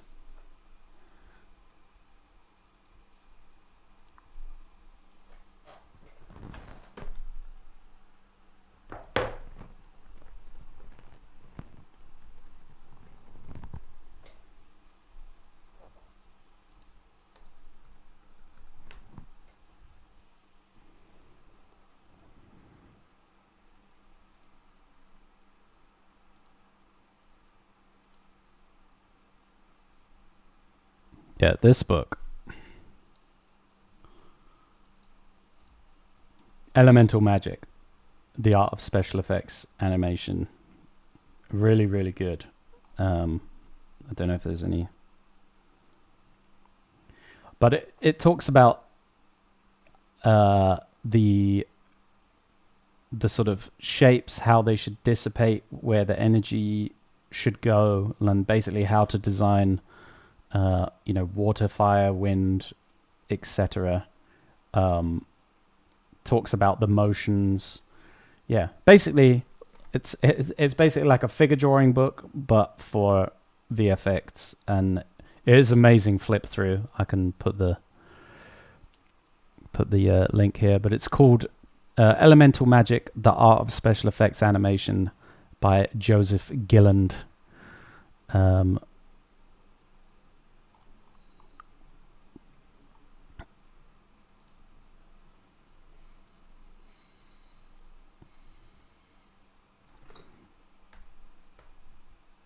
I'll put a link to it here. All right, there you go.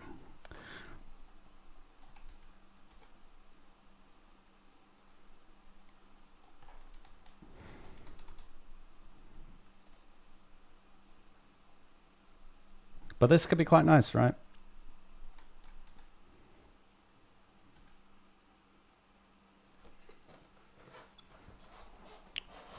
This could work. This could work.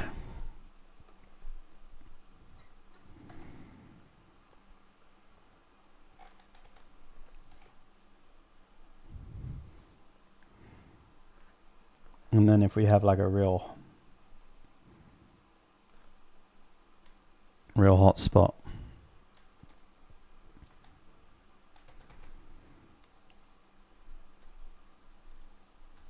I can hear.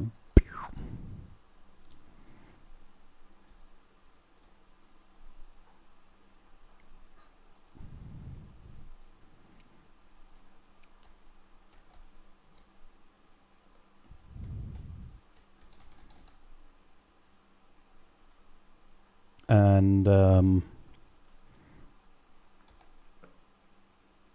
yeah, it's looking sick. Cheers, bruv. And then we have the lightning coming in, but we'll sort that out later. Let's turn that off, actually.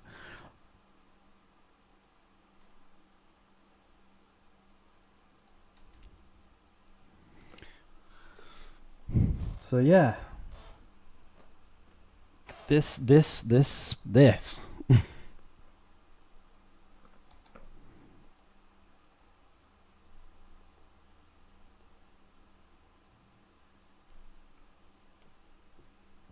This could work, right? Right? Yeah.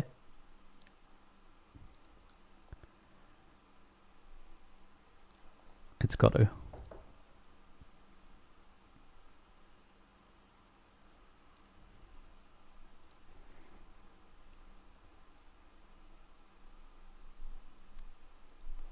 Yeah, and the cooler bits allow us to like delve a bit more into some purples as well, so that there's a little bit of another color going on. So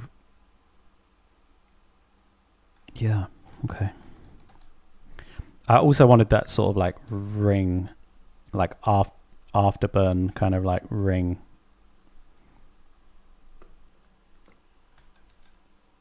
Something like this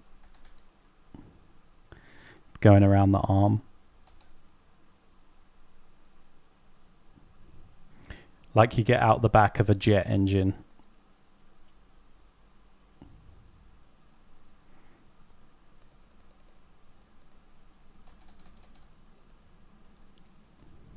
Just to show that it was like it was moving at some clip, you know? It was like...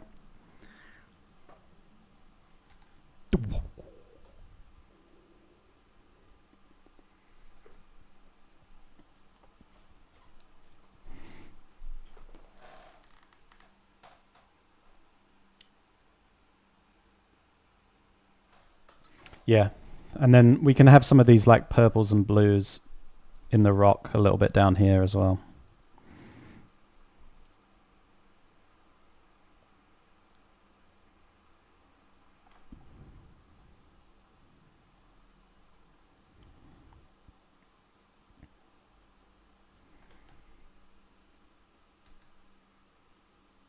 All right, let's hit save.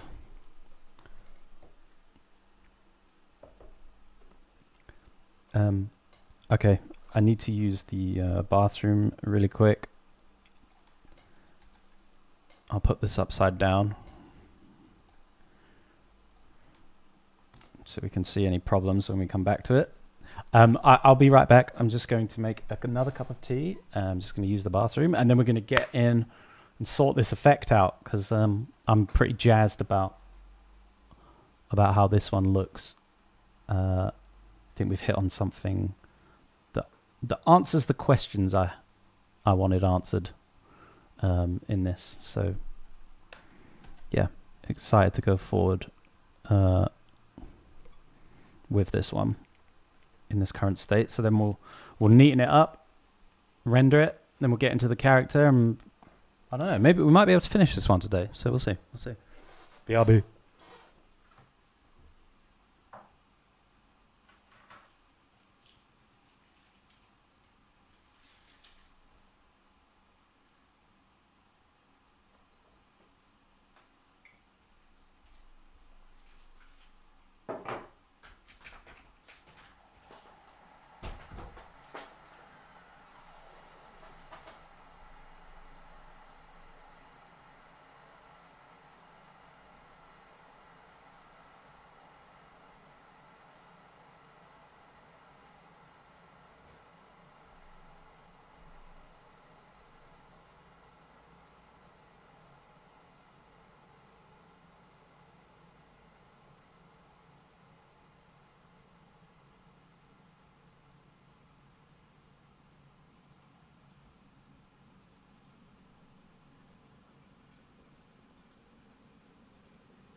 Sick. All right, I'm jazzed.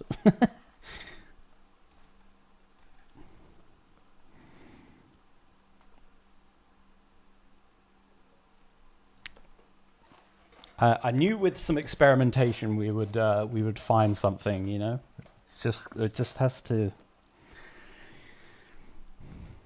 You just got to keep experimenting and not get disheartened if you don't find the answer right away.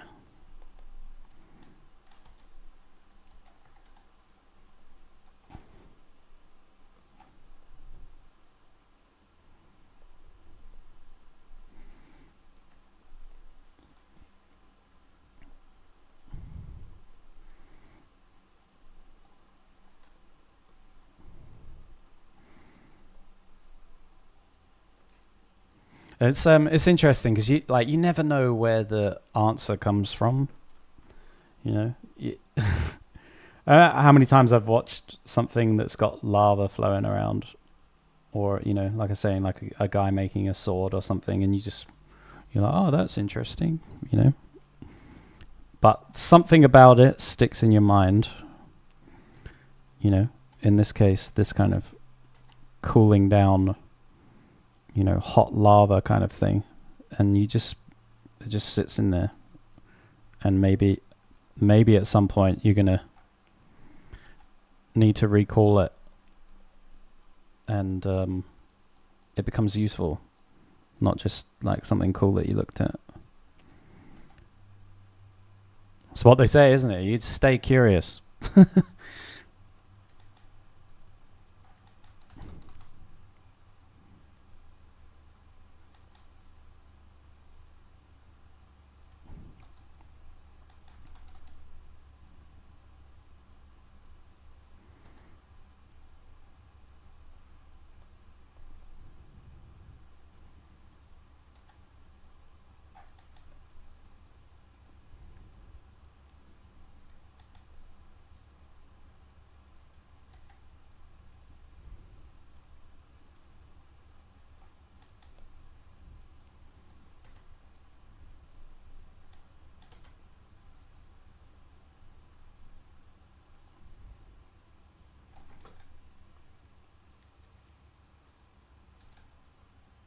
And we'll just clean up these shapes a little bit.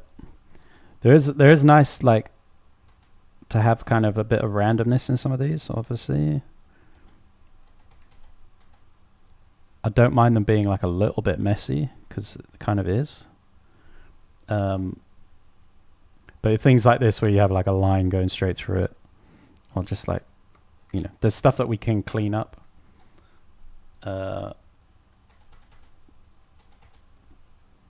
And sort of work in a better flow.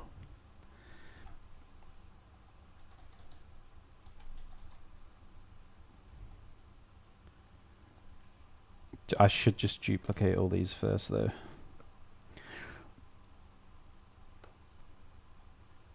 It's important for me to like save these things as they are. So I've got that in a layer. We'll just put like lava OG.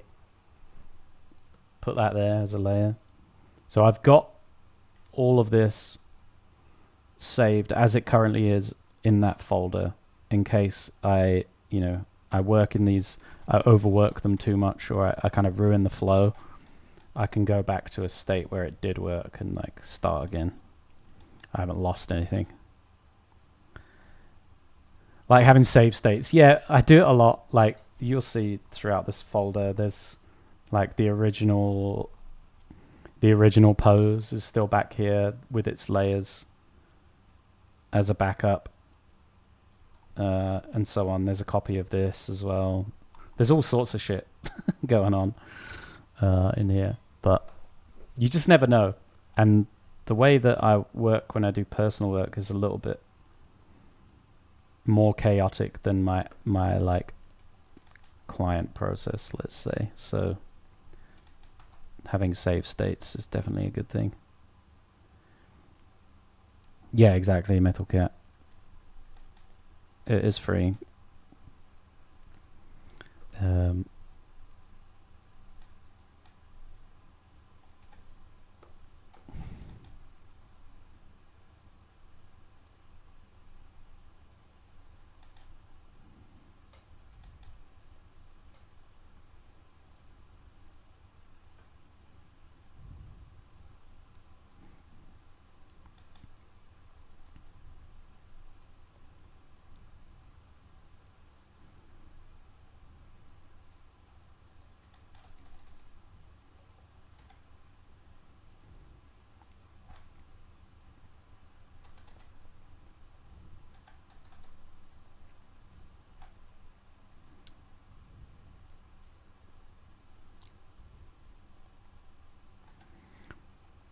The other thing that I find that tends to work well whenever I'm trying to figure something out as well is to use just a completely 100% opaque brush as well. So I do this if I was to say like fix something on that outfit or her here, and I want to like see if it's going to work.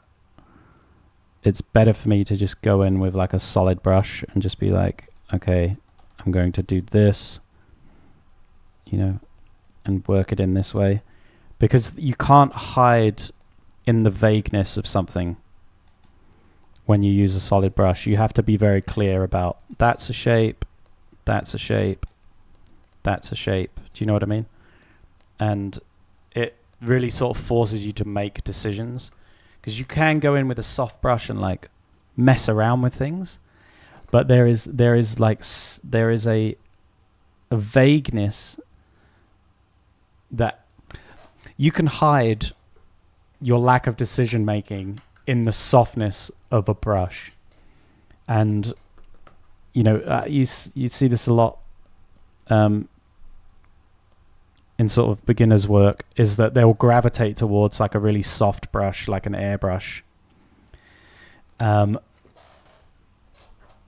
because your brain fills in the missing bit, and it's you can sort of see within that vagueness, like I was talking about with the lines earlier, the thickness of lines, is like you've put into superposition the decision, and so you're looking at it and you can see that the right decision is in there somewhere, but you haven't defined it.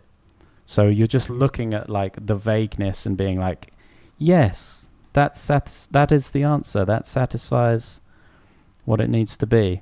But it actually doesn't. It just defines kind of where it's going to be, but not exactly. And that vagueness can be quite comfy for beginners, I think, to sit in. So you get a lot of soft brush going on. Whereas if you use a solid brush, Schrodinger's lines, exactly. You got to collapse the wave function, bruh.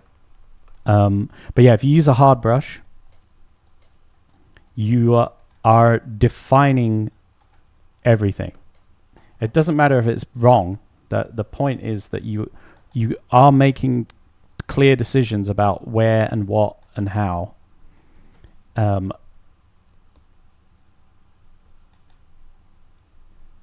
it really helps to solve issues quickly, but also to build like confidence in mark making.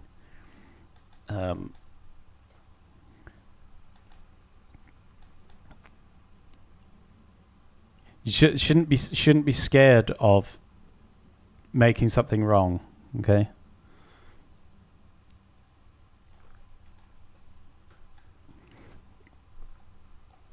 You should be more scared of being vague and undefined.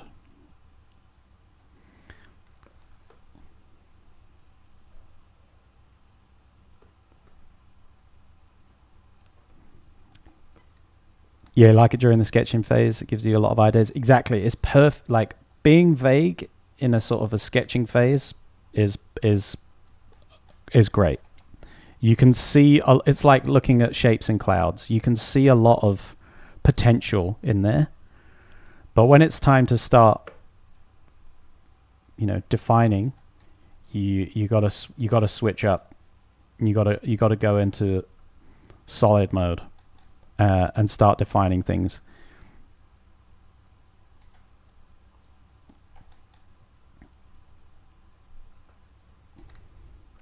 I see a lot of like indecision in portfolios and renders where people don't want to commit to like where that thing is or what that thing is or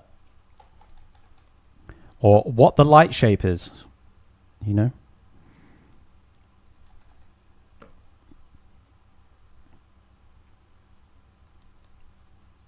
And the thing is, you won't get better at or like more confident in those things if you don't confront those things either. So you got to do them. You gotta eat it sometimes and just be like, oh, okay, this this hard brush, it makes me feel uncomfortable because it shows things I don't know, which is a great thing, by the way. Anything that can show you what it is that you don't know is perfect.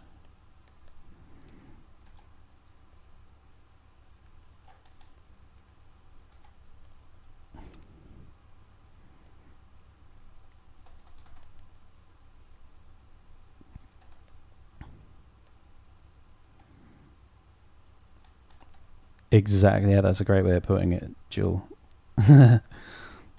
Start liquid, end solid. Yeah. Yeah.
Where's our impact? Yeah, boom. This hotspot's going to be nice when we paint it out. It's going to be beautiful. Beautiful. But yeah, so solid brush.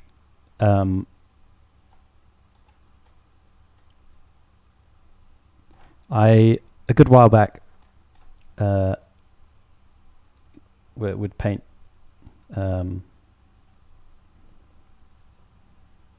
would hang out and paint quite a bit with a guy called Christian.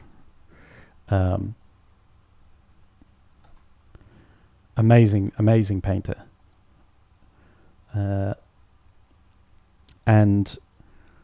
at that point in time, I was always using a soft brush to do a lot of things, and I was really hiding in the vagueness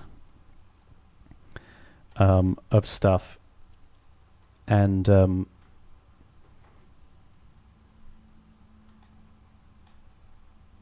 it was kind of holding me back from a lot of from progressing, really, because I wasn't challenging myself, and I wasn't defining anything in my artwork. It was just always a bit too like undefined, a bit vague, etc. And I was like, I would make one decision that I kind of liked, and then I'd be scared to make other decisions because I'd feel like I was ruining it, or I would get like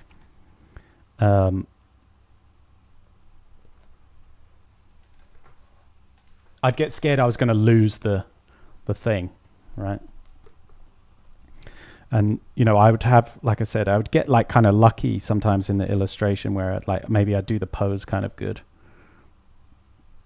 but I would then sort of really clam up on the rest of the illustration and yeah, basically just choke and throw it all because I couldn't commit, or I was too precious with the work.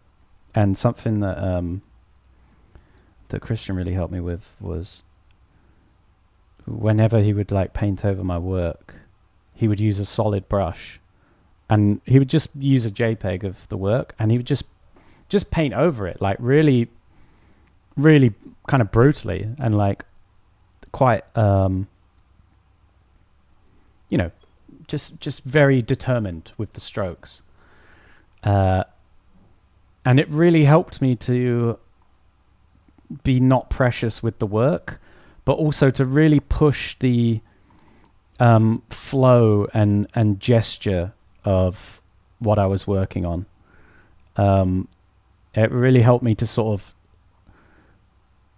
not focus on rendering so much and just focus on the movement and the gesture of everything first, and stay in that state of like creation and play for a lot longer, and then only at the very end like define it.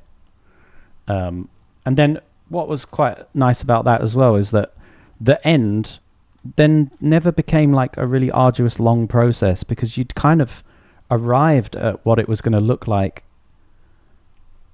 early, because you made the right decision. Well, you made decisions that led you to a point, and then it was just a case of neatening it up, and there wasn't really ever like chasing things around as you render, you know. Yeah, the thing is, he does that in his own work. He doesn't seem to be attached to anything in it until the whole thing is working. And everything is in flux. So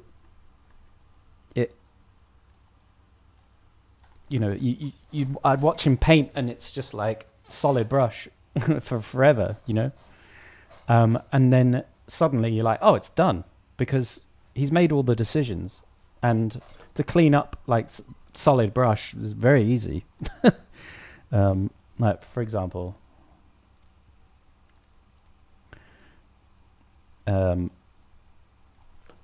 let's say we were like working this out and we wanted to have our arm exposed. Okay. We could go in here and do like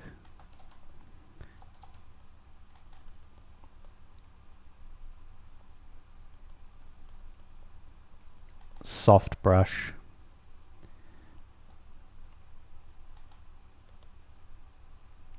Kind of thing going on in here, right? We've all seen this. We've all done this. Soft brush gives it, it's like, it's got form to it already. You know, it feels like it's working, and like, yeah, I've drawn the arm now, you know? I've soft brushed it out. Something like this. It's very and you haven't done it, okay? It really gives the illusion of form because it's soft, right? But there's nothing here. It's not defined in any way. And some people have a lot of a hard time then like cleaning this up, because as soon as they start cleaning it up, like they realize that there's a lot of decisions they haven't made in there, like how does this work? How does this transition from this muscle to this muscle work? What's happening here? Like what's happening here? None of these decisions have been made. So it's hard to then clean it up and be like, oh shit, actually the arm should be like here. And then, oh fuck. So then they start moving. Do you see what I mean? Like everything starts to get moved. And before you know it, it's a fucking mess, right? You can't do it. And this is because this is a very safe place to be in, very soft edges. Okay. Whereas if you take the hard brush approach, okay, you've only got the value and color that you pick up with. So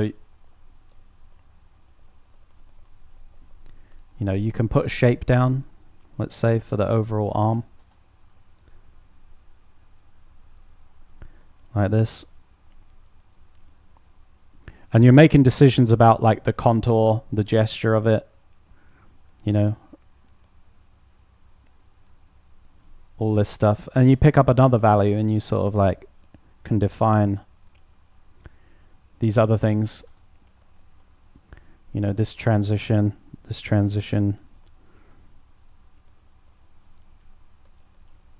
kind of a thing. And then you're like, oh, okay, I'm going to work in some of this value. Yeah, I want to highlight on the bicep there. Maybe this is a little like this. I'm going to take this darkest value. That's going to go in there. Like that. I want to edge that there. And this, maybe I want some of that redder stuff in there. All right. But you're being very definite about where all of those things are. Okay, so it feels messy right now, but everything is defined. You're very clear with like the intention of where things are placed, what value they are, what color they are, all of that. Okay, so when it then comes to like cleaning this up, and this is why it ends up being a lot quicker. All you're doing is then resolving some of these edges. So you could take like a smudge brush, or you could take a soft brush at this point and just work in the softer transitions where you need them.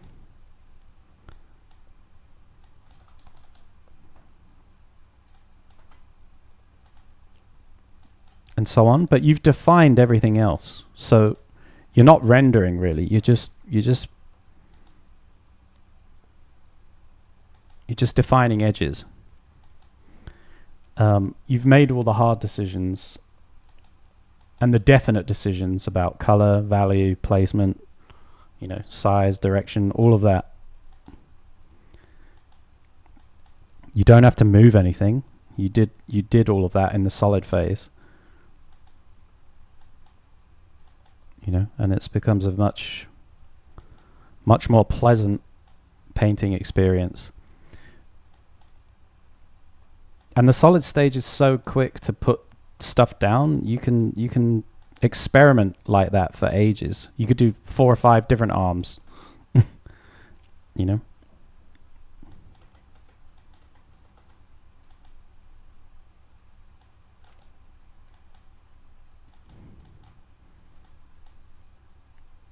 So there we go. And that's the difference between those two kind of mindsets. Is like, one is very undefined and is hard to define because you didn't make any decisions in the beginning. One is hard to execute because you are confronting every single decision that you need to make about color, about value, about placement, etc. But it's very easy to put strokes down and just manipulate, move around. And then it's very easy to resolve. And it's especially nice for very... for dynamic pieces, you know? Because you can just be quite definite about it. And you can find these... yeah. There you go.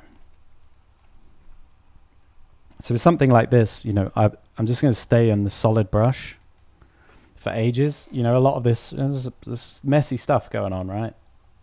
But it'll be so quick to resolve once it's all in.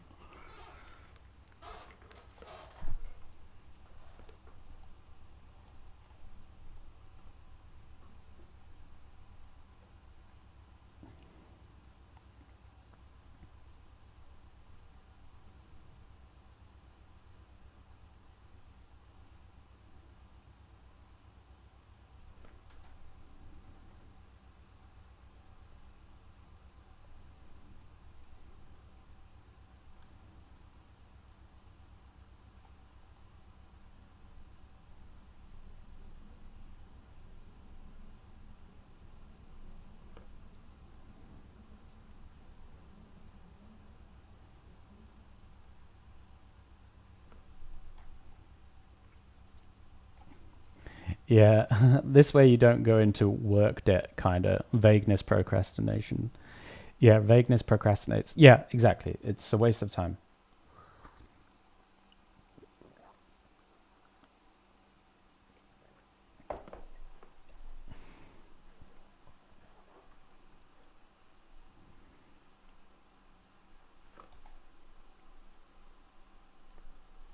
Oh, what the fuck?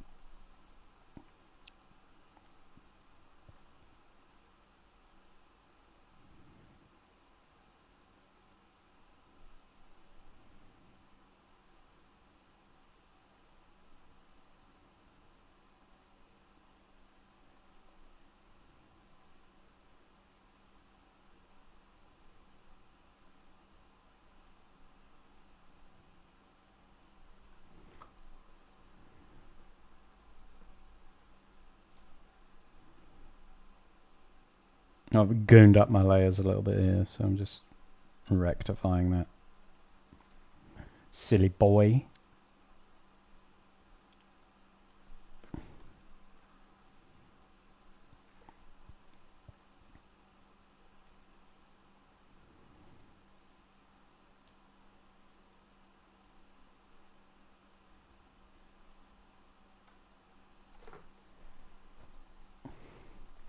Okay, jeez, that took a while.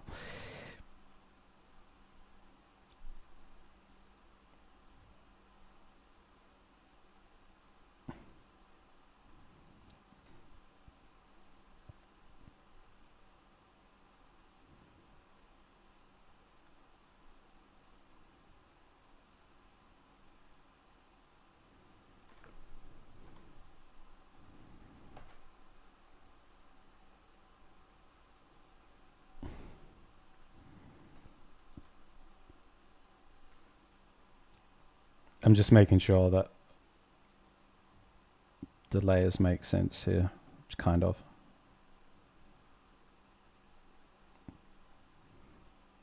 I'm not doing some classic Alex Heath paint over everything bullshit, and then I can't like unpack it. So there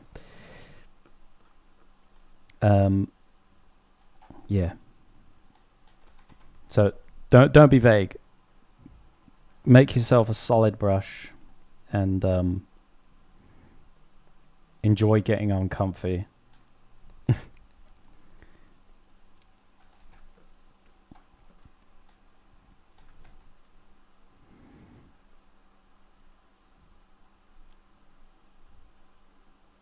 Embrace the uncomfy.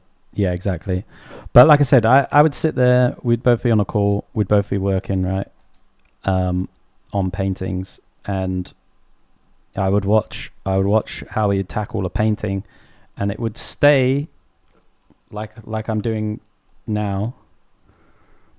With a solid brush, it would stay like that for the most part of the time.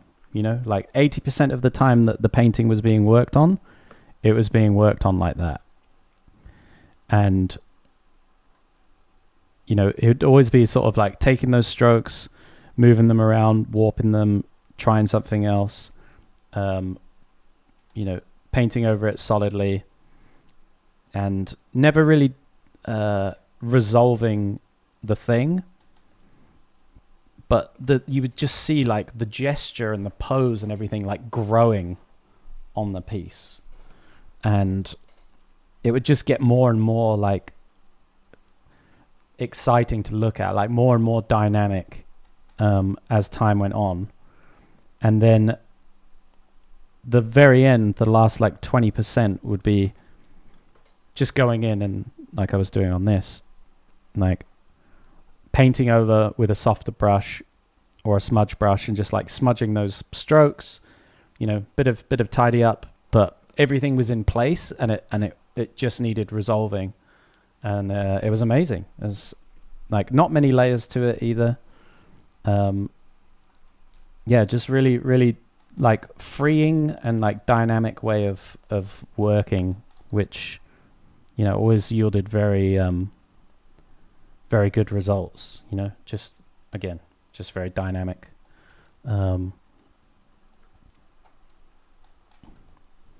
Great stuff. Great stuff. Learnt a lot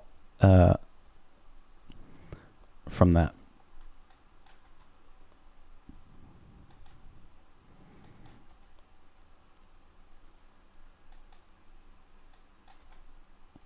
And so, yeah, it's just like it's a tool in my toolbox now, you know, just to be like,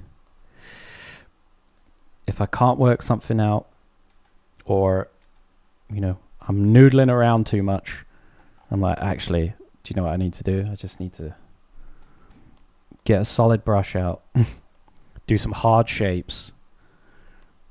Don't be vague. And you know,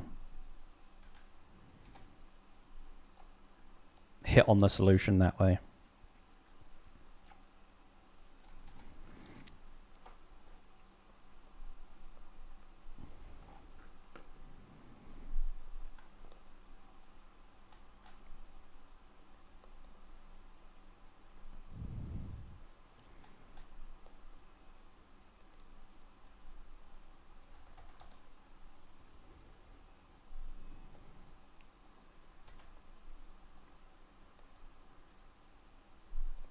Trying to bake it into your workflow.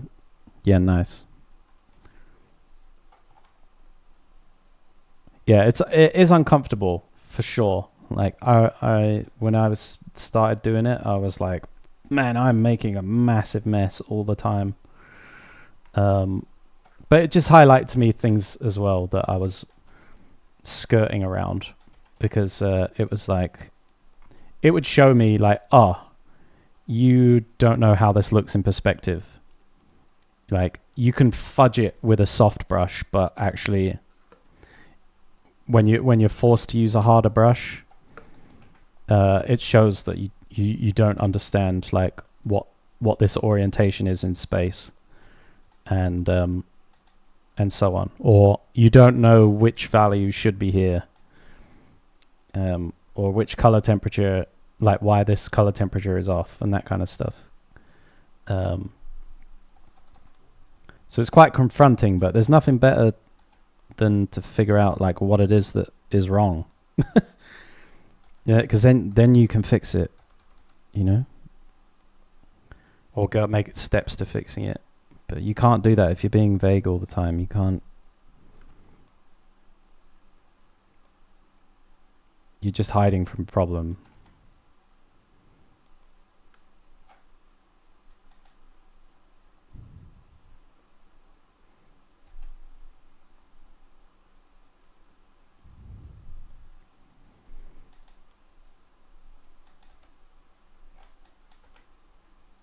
This bit's kind of like a slice of pizza a little bit. Getting pizza vibes off of it. Pizza Parker.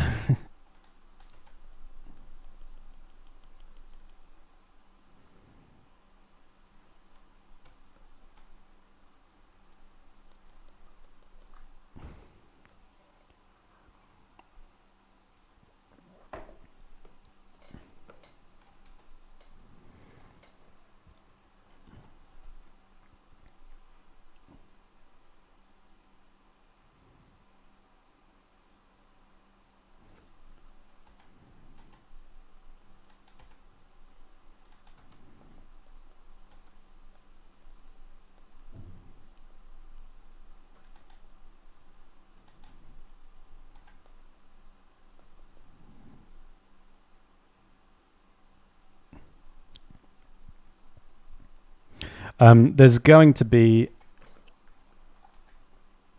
a kind of lightning kind of attack that's coming in from this side that is going to be like dissipating. Well, not dissipating, just getting like fucking bounced off this. Something like that. But it's just not there yet.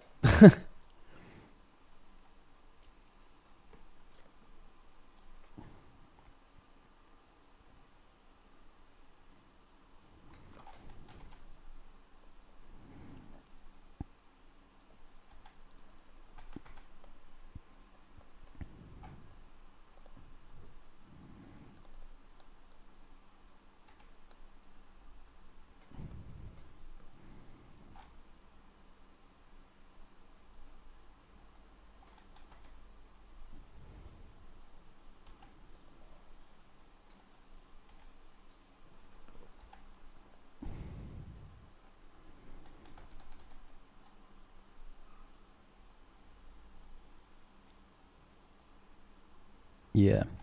I mean, obviously, the point of this card is about this spell in particular.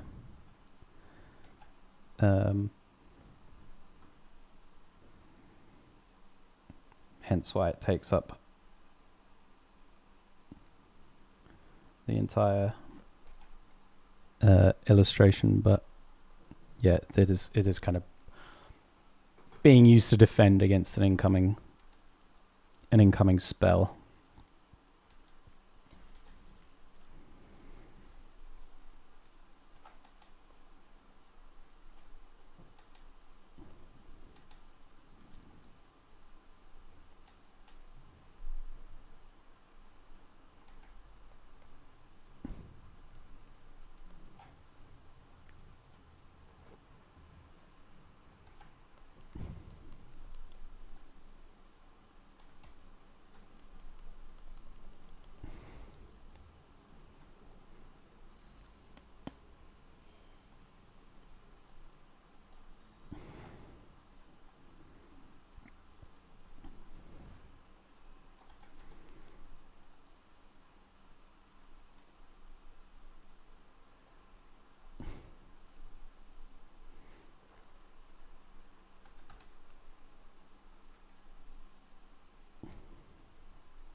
Yeah, yeah. With the solid brush, you can obviously retain much cleaner colors, uh, which is another thing that happens with the soft brush gang, is that they always have muddy colors because they're mixing color temperatures and values on the form, which shouldn't be on that place in the form, and therefore it gives this like muddy appearance or like bruising and so on. Always soft brush gang. Your colors are ass. Sorry to say it.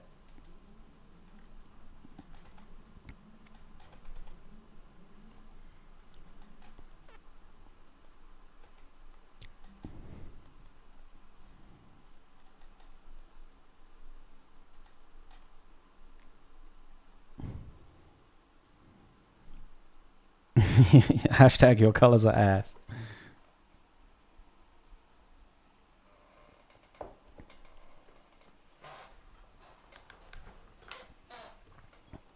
Yeah, it's true though, and I joke about it, but I do mean it.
Boom. Kind of me wants to like flatten this down.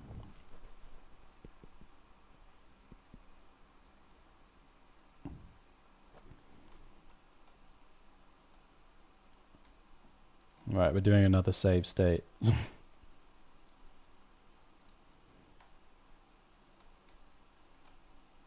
Boom. Boom. Boom. Let's be brave. Merge layers. Yes.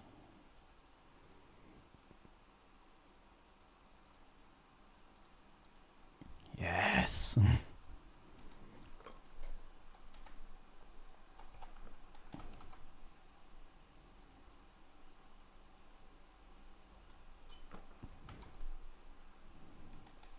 Listen, I'm preaching about being brave and using a solid brush, and then can't not flatten my layers after that, can I?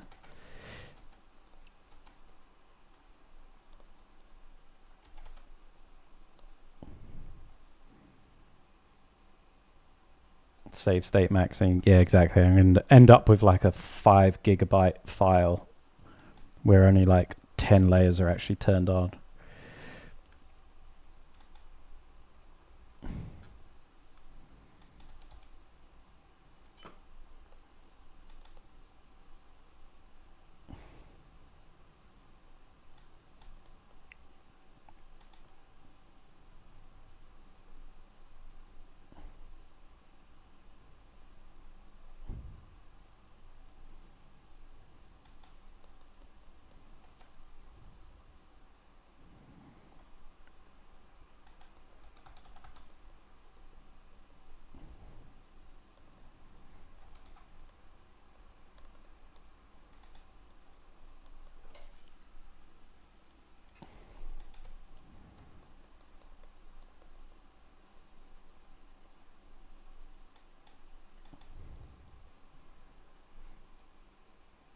Yo, Crimson, thanks for the follow. Welcome to the stream.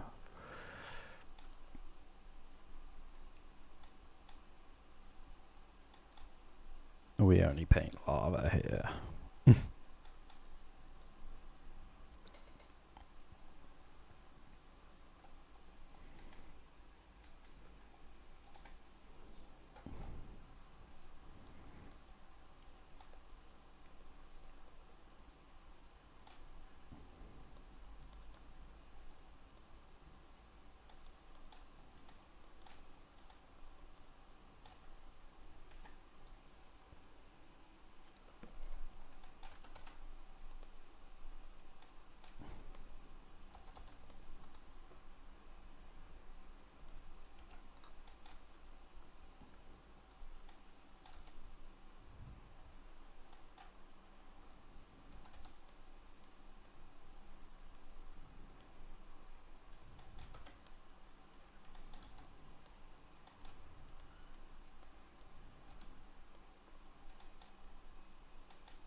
Oh yeah. Man, this is turning into a nice, like, just abstract pattern design now.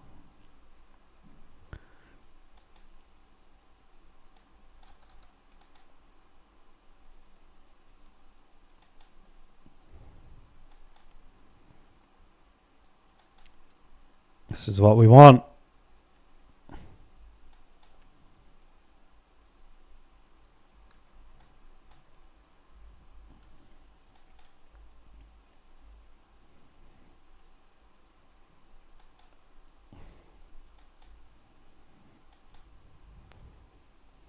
Nothing better. Nothing better.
Whoa. Whoa.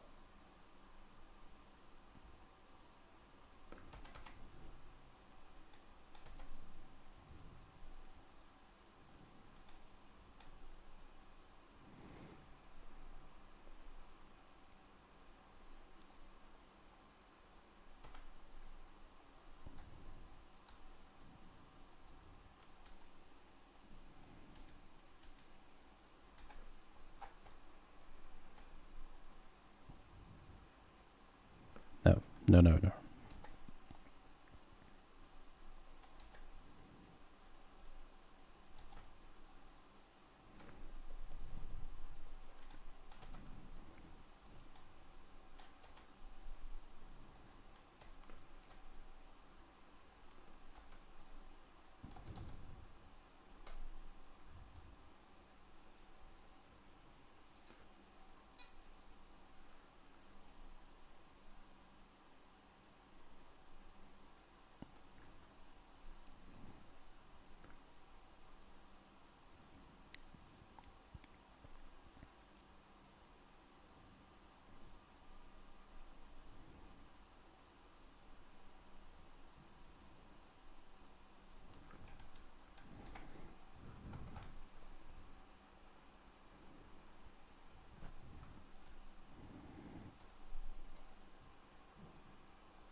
Hey yo, Seraphsis. Sorry, thanks for the follow.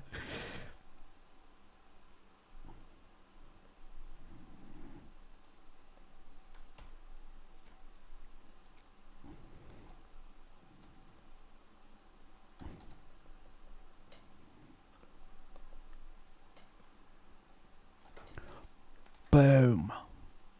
Whoa, hang on, what is going on here?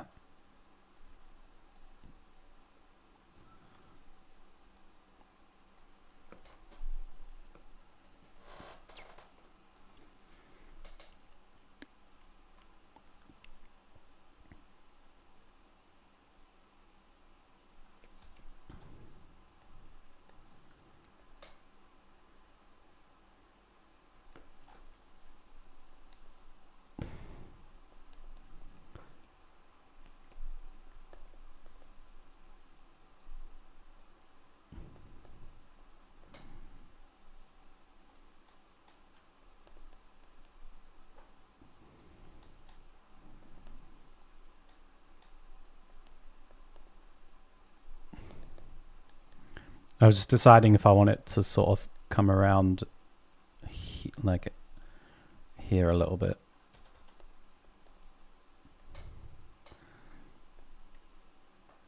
Or if it should remain like a hard cut. You know, like the spell just didn't get anywhere.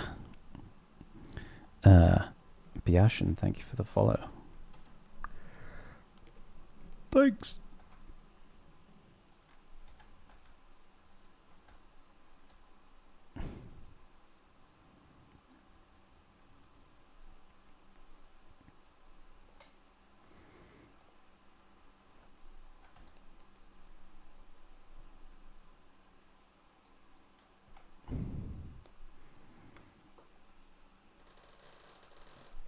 Wump.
Okay, yeah, I mean, we haven't even touched the character again yet. But we'll get there, we'll get there.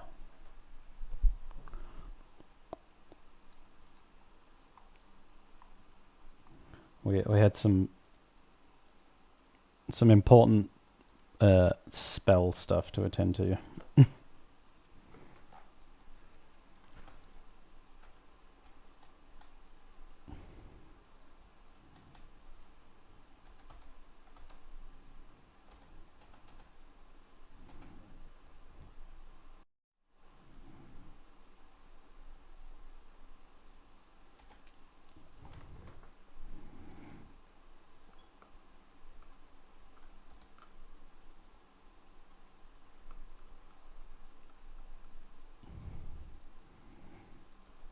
Just getting a little bit more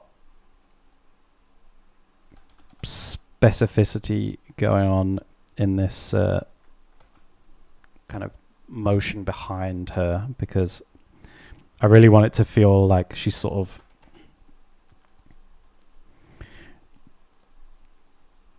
is really pushing into this. So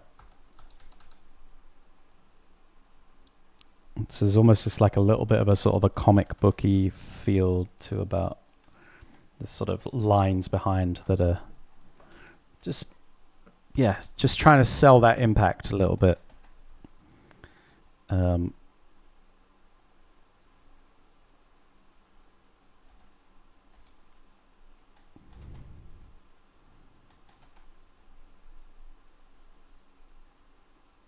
Speed lines, you know, can't go wrong.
Just trying out kind of a bit of this lava sort of doming around and behind her. You know, imagine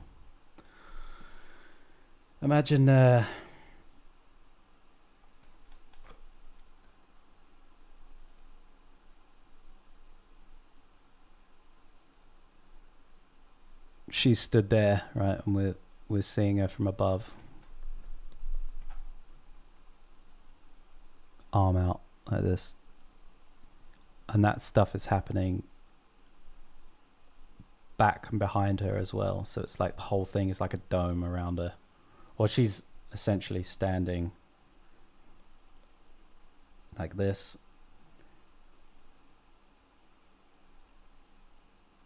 and then it's doming around, like around behind her as well. So I'm just testing out how that might look. Um, it ultimately might add too much noise and shit going on, but you got to see. You got to experiment. So.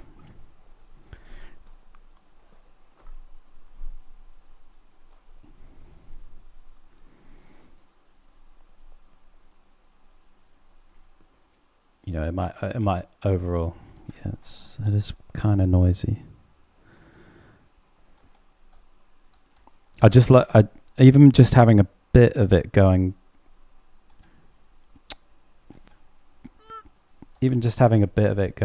like behind her,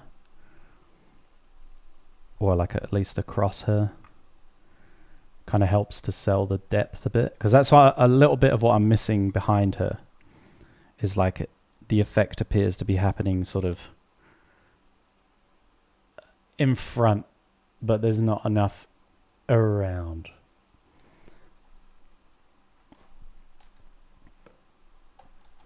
But her silhouette is very important to preserve. I don't want her to get lost in this. So it's just about being kind of selective where it happens. You know, behind the head here is quite nice. This bit that comes across behind the head.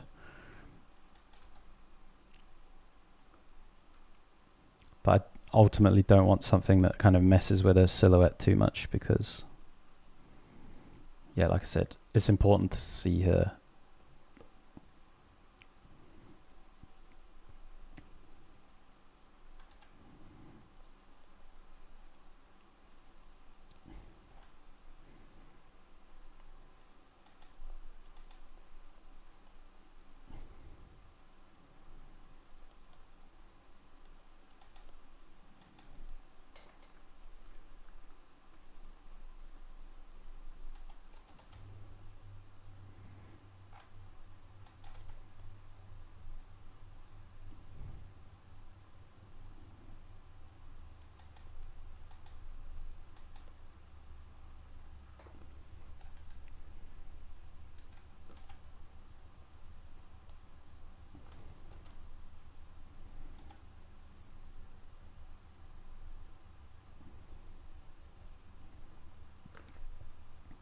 Similarly, you could do something like this as well, where you have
interesting.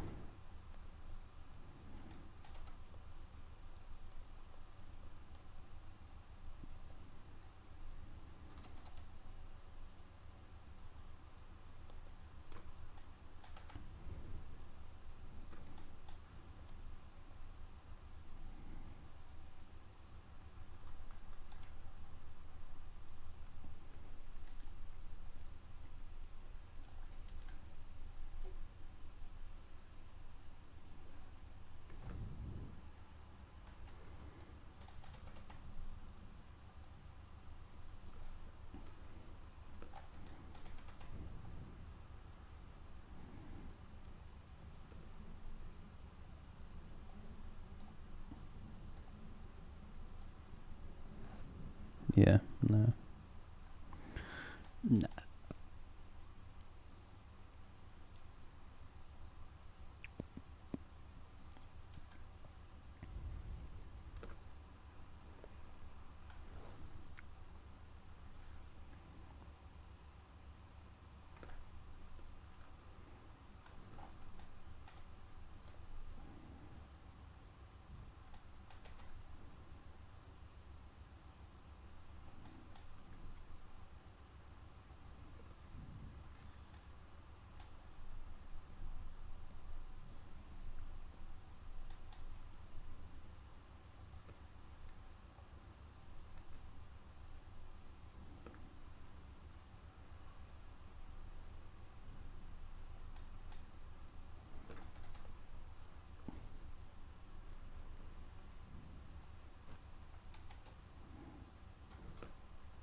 Yo, Artcram, thanks for the follow.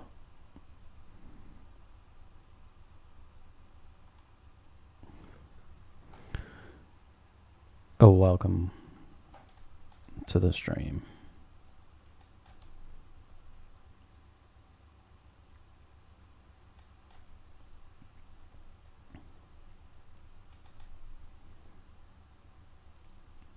How's it going? Good, thank you. Yeah, good. Thanks for asking. Yeah, just working our way through this, experimenting, trying to come up with a cool kind of spell effect to sell what's happening here.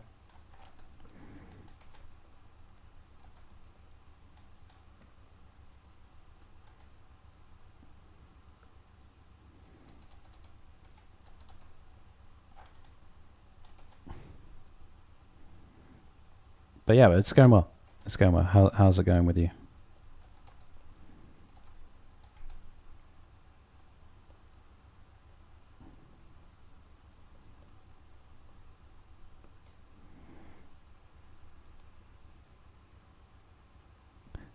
Caching.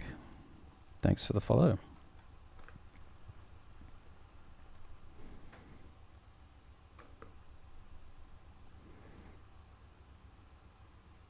Good here too, just painting away. Yeah, it's the MO, isn't it? It's what we do out here.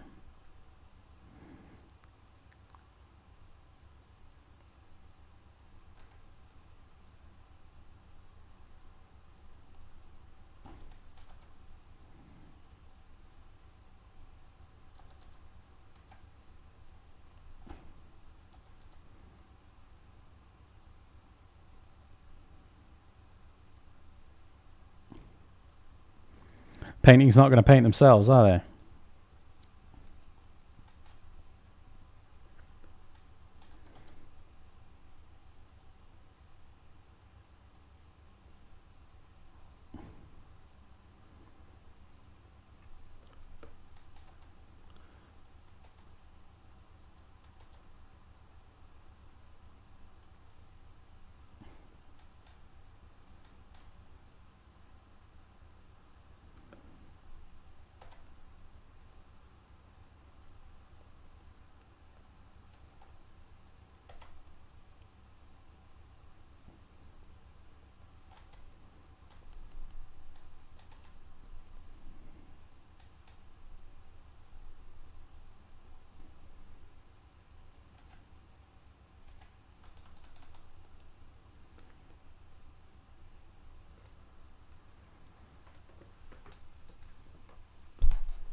Yeah, sorry, I'm just musing on the shapes.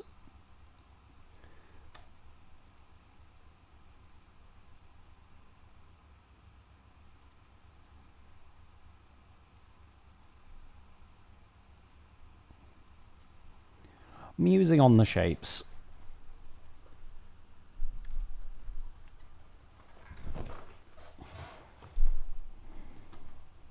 Okay, I'm just going to duplicate this. Derp.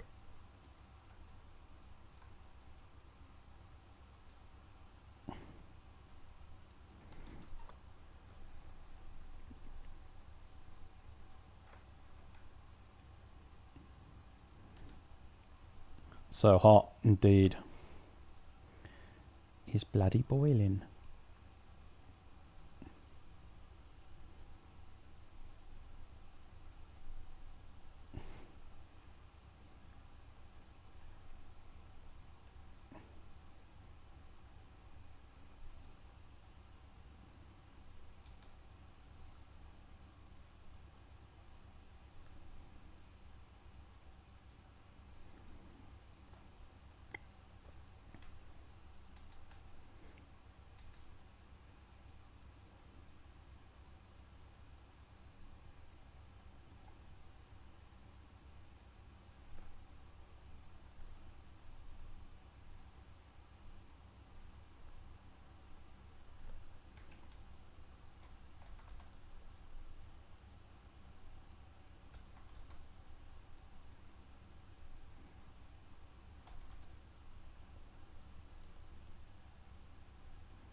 You ever had an issue with your painting arm hand always going to sleep?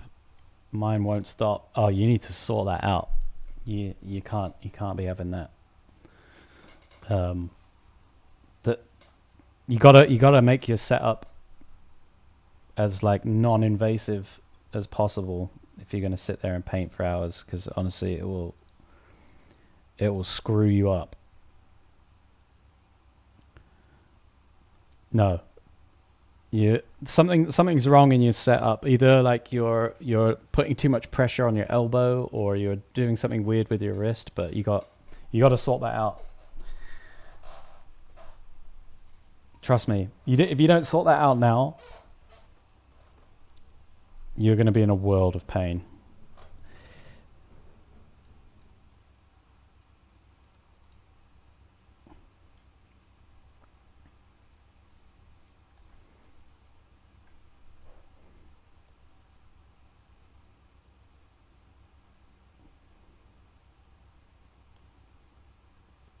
I have it on an arm, but maybe I should put it on my desktop.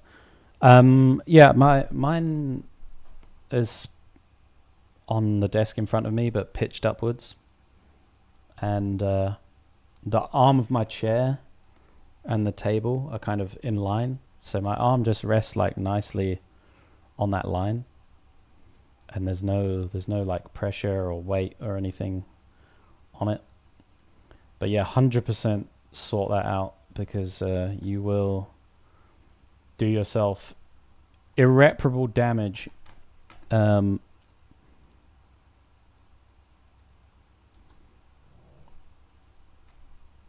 know, if you continue to work like that, you will eventually give yourself an injury that you won't be able to recover from anytime soon, and you'll have to take off months, if not years, from drawing because of that. Trust me, I know people that have suffered some really bad RSI from not having good setups, and now they can't even draw. So yeah, you got to sort that shit out immediately.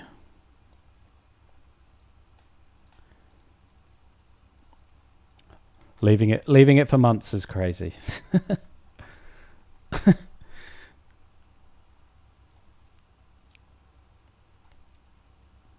I'm just trying to decide now. I warped that one of them just because I thought, maybe this could work. So we got A and B.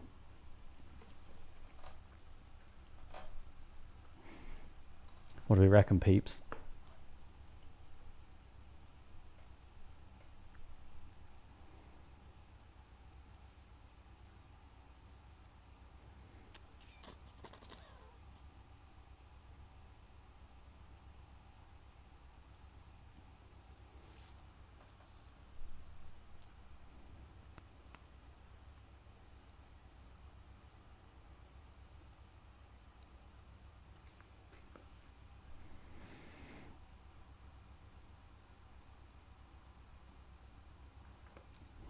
Yeah, okay. B.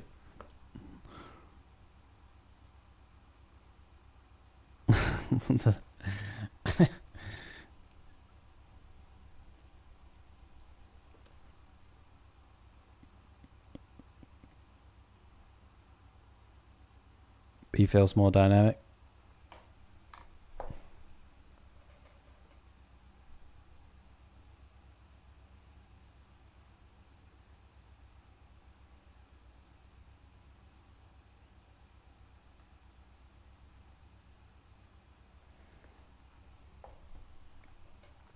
Yeah, the impact of B is stronger. The only thing I'm unsure is the splash over a left leg on B.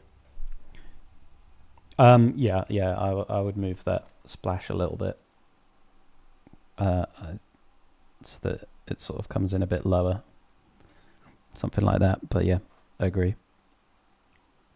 The overlap is nice. I think it's just where it is, but I would have that maybe like here, for example, so that we still see the thigh and the knee, because it's a nice shape. Yeah, I do like B as well for the most part. There's a bit more like this one has that sort of domey effect. But this one feels a little bit more like forceful into this. And I do like the fact that we get a little bit of overlap, which is what I was missing. You know, like some of this is going in front of the rock, some of it's going behind, some of it's going behind her, and so on. Yeah. And this shape, I would just move down here, something like that. With B.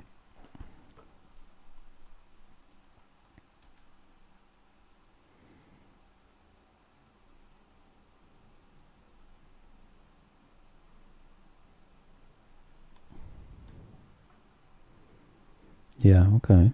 Cool.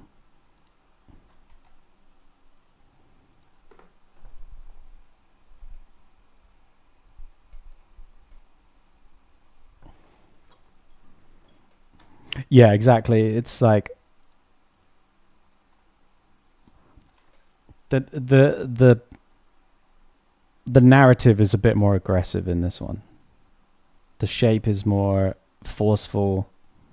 It's more aggressive in its nature, whereas this actually feels a bit more rounded, a bit more like protection, which is like it's being used to protect, but it's not a protection spell. Do you know what I mean?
All right. Thanks, gang.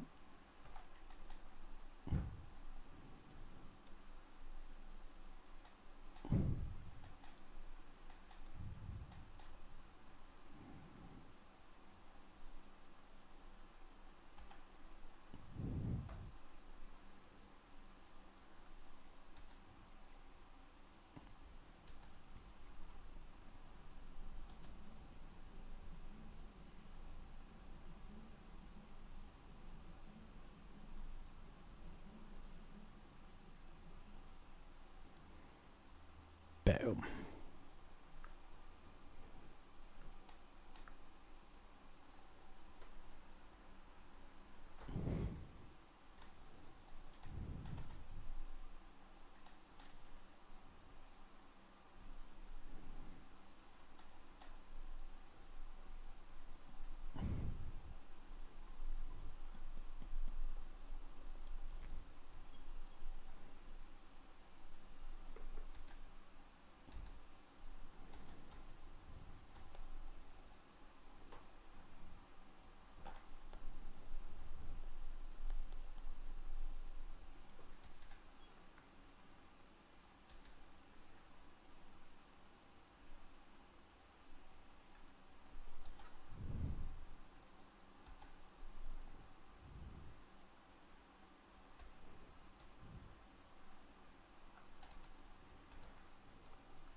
Yeah, I think you're right that showcases an otherwise offensive spell to defend ourselves. Yeah, because in Magic, like red is very aggressive and more of an attacking than a defending kind of play style. You know, it's about aggression. So to lean into that, you know, this isn't a defensive spell. It's just it's just being used to block an attack. You know.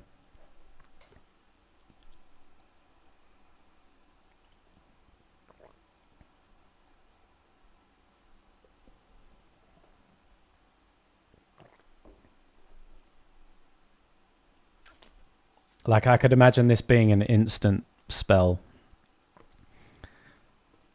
that's like for first strike kind of thing. It's just you have an instant played on you, and this is like you know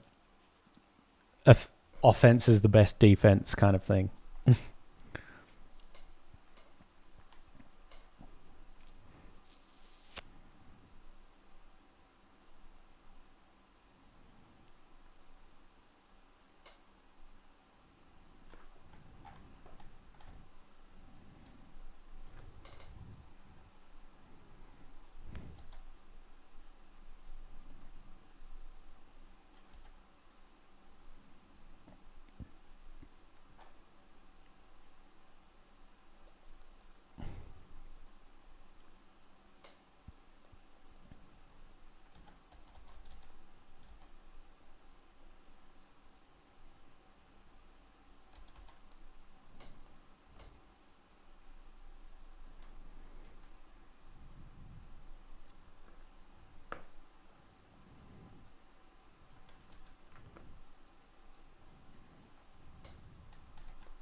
What time we on?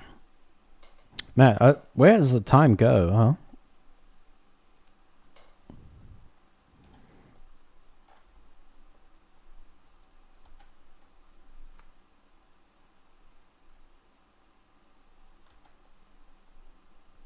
Where does it go?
I'm just very roughly softening down some edges because I just want to get an impression of like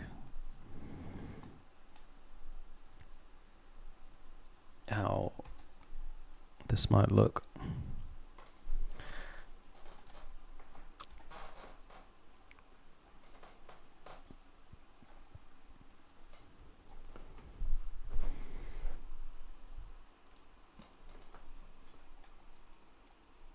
Yeah. No, I'm liking the readability.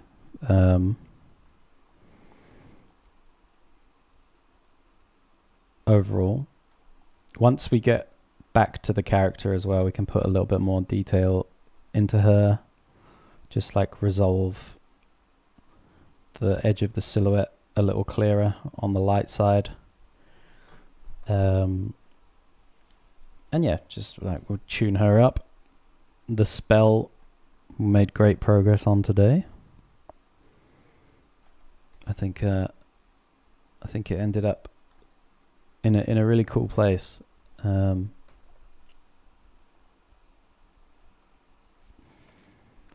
Yeah, it's good. It's good to stick with it. So yeah, there's still plenty to do on this.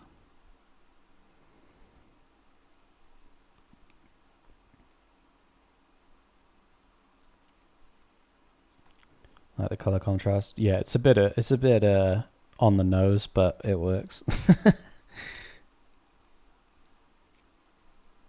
It's a bit obvious, but yeah, I don't mind. I don't mind that so much. But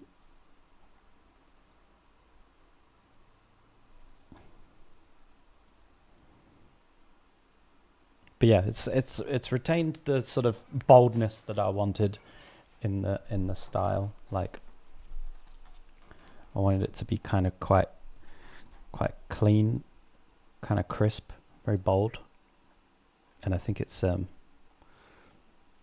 achieving that so far. And obviously, when we tidy it up, we will do more of that.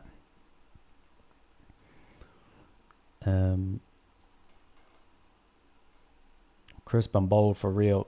Yeah, because hang on, quickly grab it. That's what I was really enjoying about the dragon as well.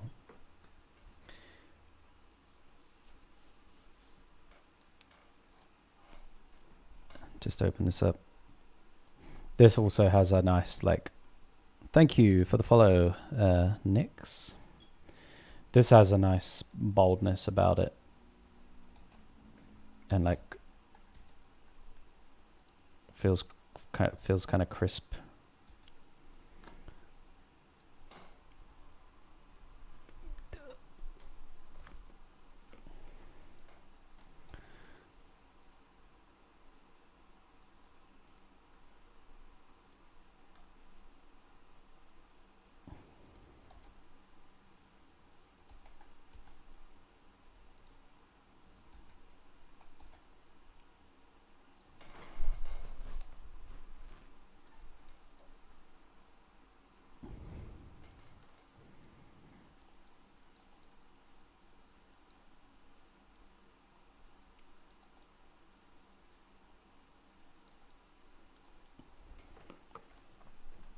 So I think they're gonna look nice together.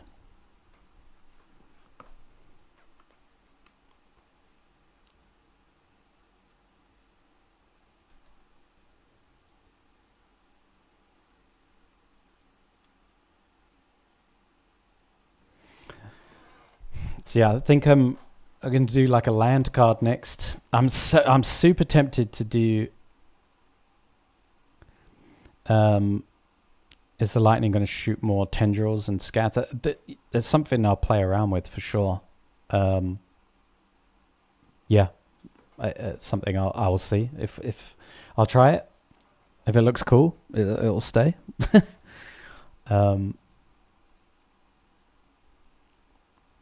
But yeah, so I'm really because I've so far right.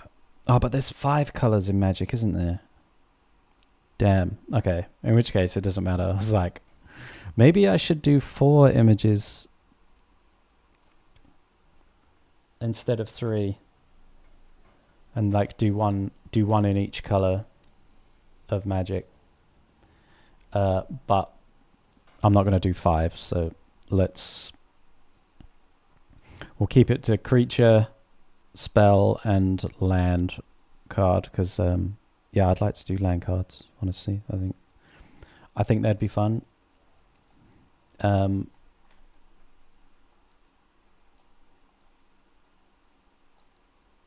yeah, I've recently got back into enjoying environments, so yeah, we'll do a land as well, and then potentially I will do an item card, because they're easy. I could do an item card in one stream probably.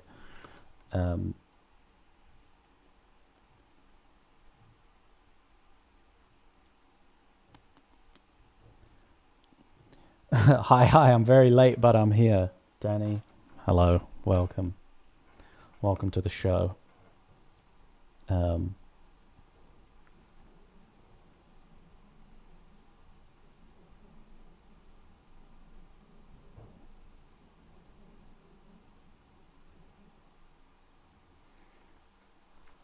Liking the progress, mate. Thank you very much.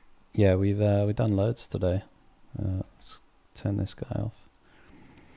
Sorry, I'm just taking a bit of a break from painting, because I'm kind of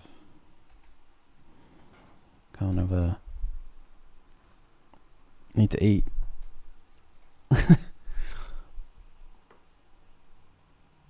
I've only had a banana today, so I'm just like flagging right now. But it's pretty much stream end time, so I'll go and get myself some food. Oh, I'm tired to ask wifey for pizza again. Nah, mate. I don't know. We could have pizza tonight. I don't know. I'll get Daisy on the phone. This does kind of look a bit like pizza. But anyway, sorry, I'm wasting everyone's time here. I'm going to go because I need to eat. But I'm going to be back streaming tomorrow in the morning until the same time. We are going to work on this piece again. We will try and finish it up tomorrow, and then we will start on the land card. So yeah, thanks to everyone tuning in. It was great. Thank you also, Tofu, for the massive raid.